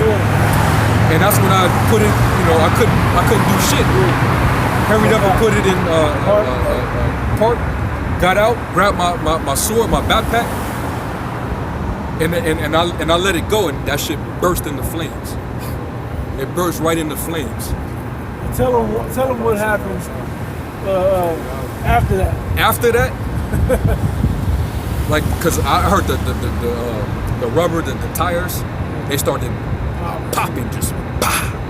The firefighters had to come and put the smoke out. Then they was asking me, you know, the police came by. What happened? I was like, man, I checked the stick. It said that I had oil, but I guess I must have had an oil leak or something, because that's ended up what happened. The engine exploded. So they was like, so what are you gonna do? I was like, well, they was like, you wanna have it towed back to where you came from? All right. I don't know why, but I was like, yeah. Let it go. You could let it go, but I was like, you know what? I'll you know, because I ended up selling it anyway. Instacart was like, hey, we'll take it. Ended up getting like $200 for it. But long story short, the brother was like, hey, so what you gonna do? I'm going. I'm still going. Hopped on that train, the Blue Line Metro. Ended up downtown, stood before those brothers, and those brothers didn't even know what I had to go through to get to those brothers. So that's my testimony. The Lord tried me, and He saw that I was crooked ways. He gave me those crooked ways and put fear on me. But I overcame that. You know, overcame the fear. It was just I was determined. You know? And then it's funny how when that fear comes, it thrusts you more into it. Like I had a cousin, I mentioned some things to, like, oh man, I had a bad day. I don't know what y'all got me into. His crooked ways came from him, and he didn't like it. When it came from me, like most brothers, we look at it like, well, I got to now. This is the only way. Because if I don't, something even worse is about to happen. You know, versus just a different mind state. You know, so you can't let it stop. You gotta, like the homeless thing for you, that might be part of yours. You know, you endure that, things will turn around for you. Again, our apostles, Apostle Mikal, Apostle Gabar, they were once homeless at one point. Yeah. And those men are, you know, they are apostles now. And they gave me the Spirit. So the Lord, it's nothing for the Lord to bring you up in the Spirit and exactly. The proper arrangement that you need to do His work. He's going to give you exactly. You acknowledge Him, everything that you go through.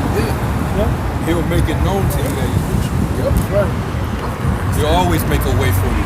I heard Apostle Makai and I think they were sleeping on the train. They was telling the story one time, and they seen each other. Like, hey, you know, hey, that's. But them brothers was heavy in the school, like back when in One West. So that was all they was doing. You know, was going to the school. Hey, after the school, trying to find a place to rest their head. Determined. It was You didn't let that distract them from their salvation. Like we were saying, the most important topic there is. You know, because at the end of the day, and that's what it says. I'm trying to remember where it said that.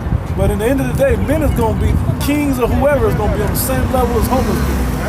And I believe in this town, they know where to be at.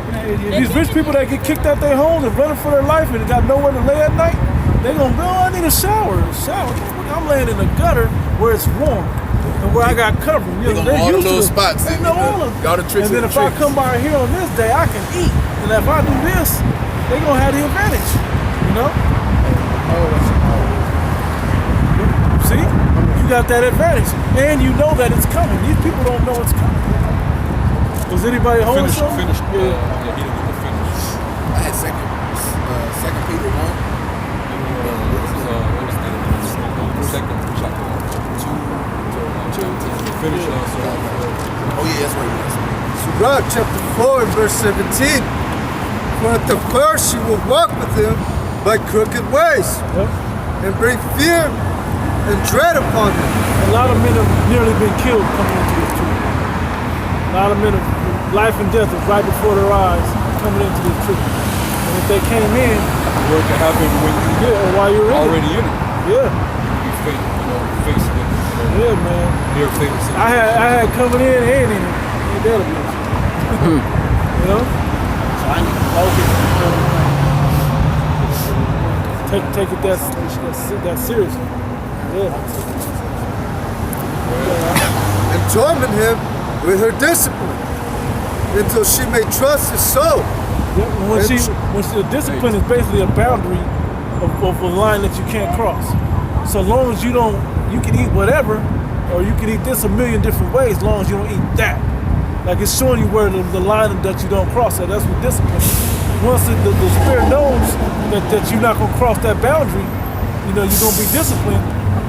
Well, I can trust it, dude. I can start giving him more. I can trust it. I can now give him more. You know what to do? If I gave you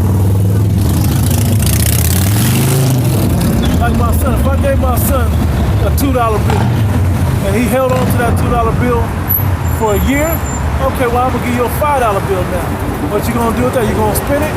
No? Okay, now I can give you a $10 bill. Now I can, I can I can trust you to keeping, to doing the right things with it. Even if he buys something, he ain't wasting it on some books, but he buys something good.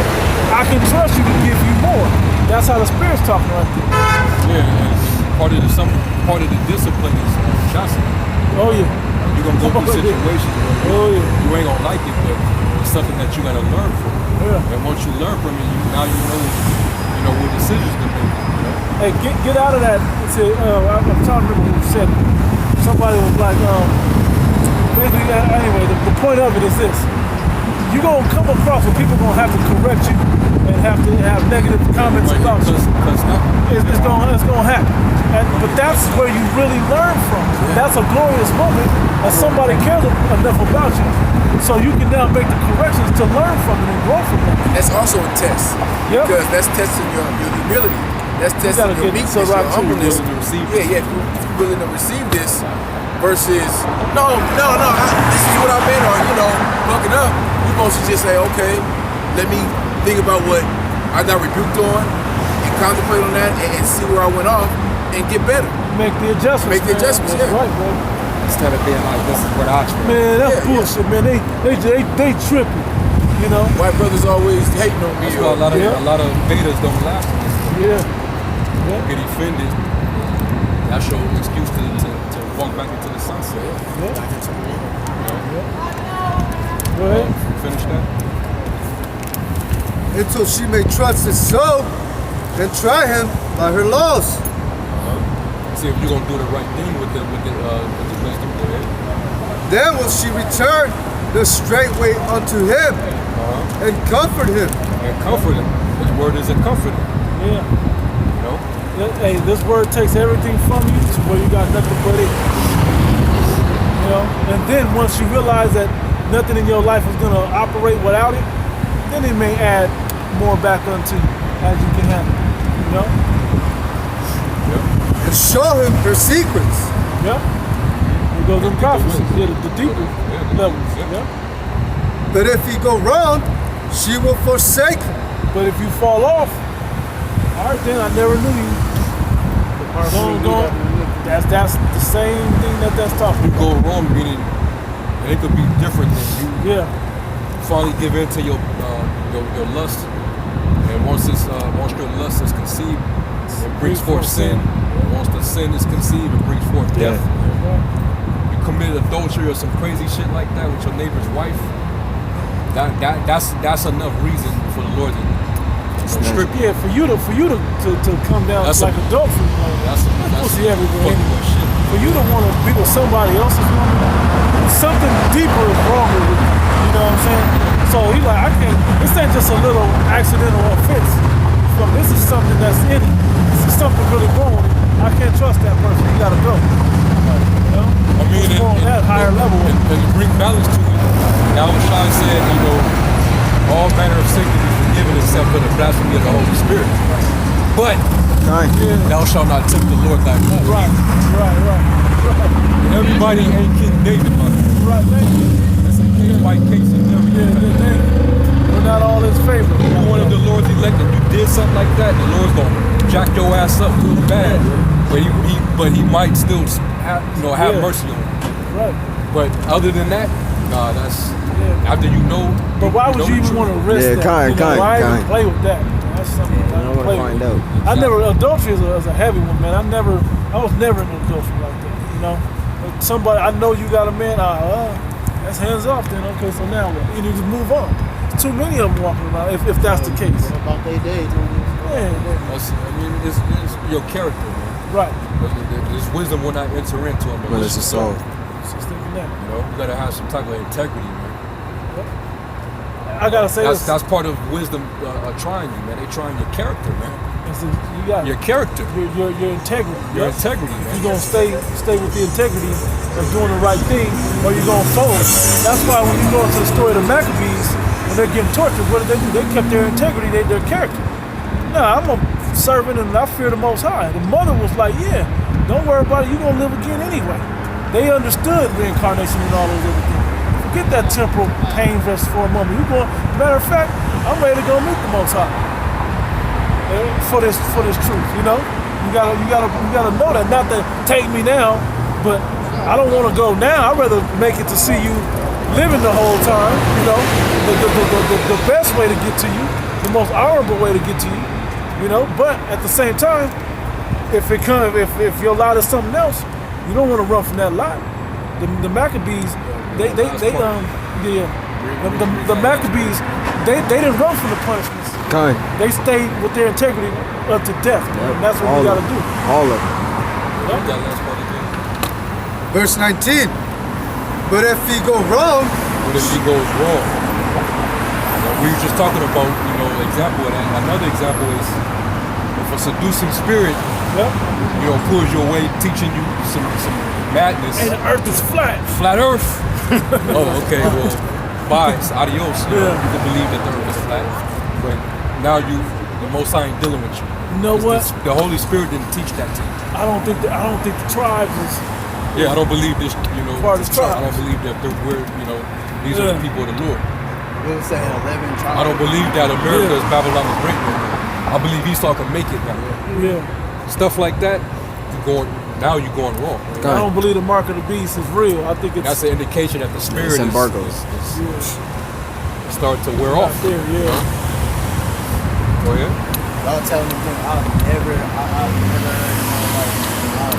I watched the video on the internet, man. I've never any stories behind judging like this, like it makes me look like my whole life and so like. But wait till you actually use what you just learned and that fear and everything that you just learned, and now you're using that to apply to your own situation.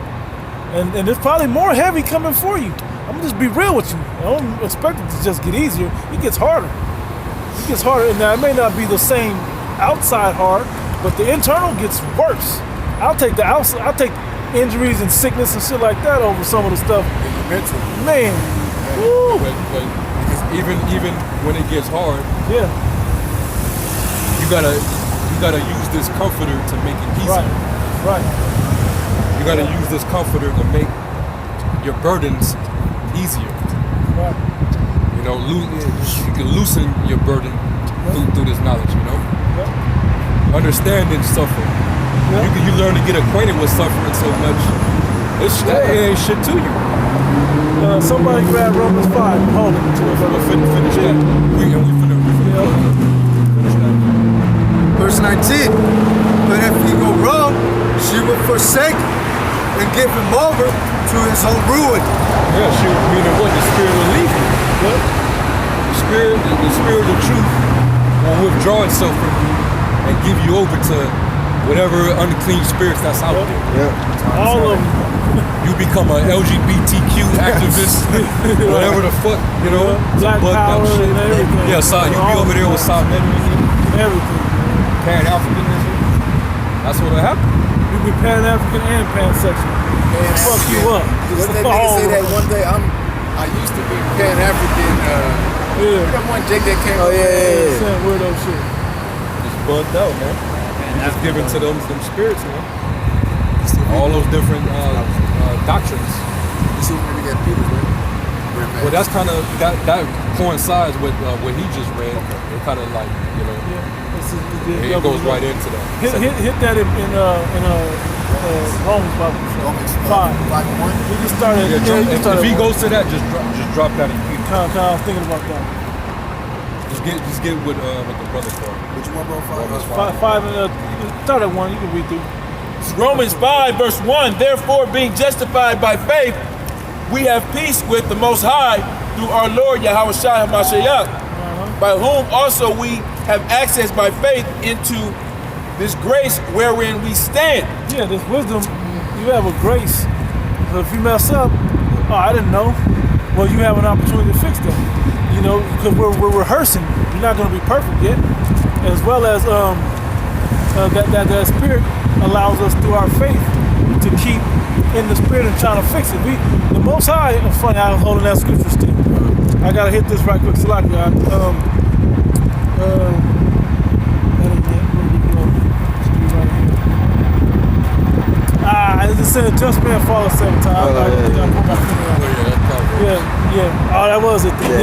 just man falls 7 times. Okay. You know, but he keeps getting up and striving for the master. So don't let that deter you from it. Go ahead, Al. Yeah, when you mess up, don't let it weight you down. Yeah. What's that? Pick yourself up. Continue to acknowledge your offenses, but don't beat yourself up. You know? Right. Move forward, man. Let it go. Pray upon it, fast upon it, whatever you're gonna do, and move on. Yep. The way you're supposed to, you know. You got it out.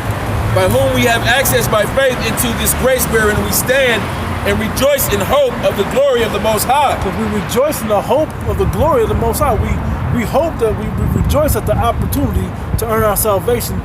And that's where our hope, that expectation, because we have that expectation, because hope and expectation go together. Yep. It's synonymous, right? That expectation that because we're doing what the word tells us, that he'll take care of. He knows what we need from Matthew 6, you know? He knows what we need, but if we seek first the kingdom of heaven, we'll get added all those other things. So keeping that in mind, we have that rejoice over that hope that we're still can earn our salvation. You know, that he'll give us what we need to make it through. Everyone don't have that option that we have. They do. They've heard the word. Everyone, the word's going to be preached throughout the 4 winds of the world, but everyone's not going to have that faith. That faith. Yeah, that faith. And they're not going to have they're not going to have the opportunity that we have. Because everyone Israelites got a chance of salvation, but we got the ultimate chance. We got the best odds out of everyone else. We're actually in the game, right? Yeah, we're not just spectating the sideline. We're actually in the game, trying to win. You know, keep reading that out. Verse 3. And not only so, but we glory in tribulation. You gotta acquaint yourself with grief. You gotta glory when the Heavenly Father is dealing with you like that, because, like it says in Hebrews the 12th chapter, put out what has it go? Despise not the chastening of the Heavenly Father. Because if the Heavenly Father chastises you, He deals with you as He deals with a son. Whom He loves. That's right. So he must be trying to correct something in you. Take that as He loves you, not as damn. Why this? Why don't have that woe is me spirit. Yeah, that woe is me. Like damn, I can't get nothing right. Man, I wish it was stop. Oh, it's me. Yeah. Oh, it's me. Oh, it's me. Yeah, I'm fucking up. And we all do. We're not perfect. Nobody's perfect, but yeah, I was trying, man. You know, we're trying to get this right, coming out of this terrible place. You got it out. But we glory in tribulation also, knowing that tribulation worketh patience. And the word patience means to endure. So the more, to suffer. So the more that we go through this tribulation, that worketh our patience. Now our patience says what? Work with patience. What does patience mean? To suffer, yep. You're suffering through it, yep. And patience, experience. And now we have experience in dealing with some hard shit to deal with. And what does the word experience mean? It means to try out. Yeah, that's right.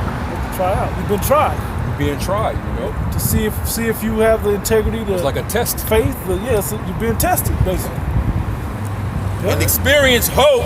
And hope maketh not ashamed. And the hope is that expectation. I done done everything you told me. You know? So I can expect to get salvation or the glory or whatever else, you know? I have to have integrity. All those things that lead up to these things, you gotta have them. And as you get built up in it, those things will be there. But just because you get it doesn't mean it's over. You gotta make it all the way through the end. Ain't nobody had their head under a guillotine yet. Ain't nobody had hanging on the noose so they ready to pull the bottom out yet. Nobody been in front of a firing squad yet. And nobody been, starving and they saying it's food if you just put this chip in. Is that shit waterboard? Man, ain't nobody been waterboarded and electrocuted and all the stuff. Ain't nobody had their tongue cut out yet. All these things happen to people, it could possibly happen to us. All these things are going to happen, but the elect, they could cut your tongue out, but the Lord will put the spirit on you not to feel the pain. Yeah. Or let you feel the pain. Let you feel the pain, but to test you. Yeah. And you be like, fuck it. Yeah, just read about those 7 brothers. Yeah. The Maccabees. They cut their tongues out, bro.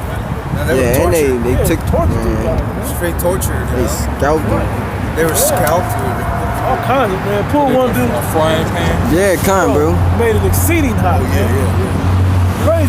Oh yeah, they cut his members off. Yeah. Brazen bull, The brazen bull, Antipas. That was with Antipas. Man, all kinds of things happen to the men of the Lord. And we have to move. When you sign up, I'm always pushing this, right? When you sign up for this, you sign up for those worst scenarios to happen to you. The ultimate one is beheading. Yeah, man. You sign up for that. That's Revelation 20. You're gonna have those that beheaded for the testimony. Beheaded for the testimony. Not defiled, yeah, and all of those things. Because they didn't worship the image of the beast and didn't take the mark. I forgot what apostle was said he was filleted. Yeah, man. Like, you know, man. They skinned this dude, man. Yeah. You know? And see that, yeah, that's what you think, but you know what? Fuck it, man. Fuck it. What I'm being filleted out here spiritually, you know, or the way the world looks at you. John the Revelator. A lot of people don't even know that they tried to put him through a form of torment, but because it didn't work on him, the Holy Spirit was had him covered. They ended up banishing him to the Isle of Patmos. In exile. Yeah, they banished him, expelled him from the land, you know, to the Isle of Patmos in captivity. But what they tried to do before that to break him was they tried to put him in burning oil, and they realized that he wasn't burning. All because prophecy had to take place. He had to be on that island to get the revelations from Yahushua. Wouldn't that be spiritual power? That is. And the Lord's going to give that to his elect men. Some of the brothers that's going to die, like for example, Yahushua, he died, right? But did he not have spiritual power? Yeah. Before he died, So some of the brothers, you know, that's going to be beheaded. The Lord's going to just allow that to happen, even though you're going to have brothers that's going to have spiritual power. You know? Some brothers, that's their lot. They're gonna go through that beheading to be martyrs. And they're gonna it's gonna be an honorable thing. And all Israel is gonna basically reverence and honor those men for going through that. You know. So you know, certain brothers are gonna go through that. You're gonna have other brothers who the Lord's gonna just be constantly protecting through the angels, so that they don't taste the death, so that they can make it into the cloud. Right. And the brothers that did die, the Lord's going to just raise them back up. And they're going to be in the chairs before the brothers that the Lord tell to come up hither. That's right. They're going to be waiting. Yeah, the dead in Yahushua shall arise first. Yeah. Go to that hope not make up the chain right above that. Yeah. Let's close out. And patience, experience hope.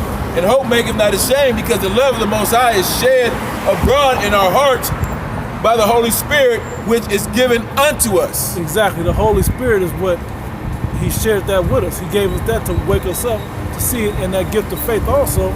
So now we have every tool we need to earn this salvation. You know, so these hard times is going to come, and it's going to hit hard, but you still got to endure through all of the trials and to build yourself up. Ephesians the 6th chapter. Exactly. That's your armor. Yep. That's your armor through it all, man. You need your armor to go through this. And it takes experience to learn where to put that armor and how to build it upon yourself. And it comes in, you were saying earlier, it comes in the form of a callus. A callus meaning like, if you had a callus, it's like dead skin almost, where things don't bother you as much. You know, basically, somebody come by, hey, what the fuck you niggas talking about? Like, whatever. First, fuck you, old man, or whatever you might end up saying. Not letting little shit fuck with you, like, because somebody said something don't mean that you ain't gonna get salvation. You know? So you can't let every little thing get you. And when that callus builds up, it's not gonna bother you. Just because somebody brought up the Bible don't mean you gotta jump into a Bible conversation.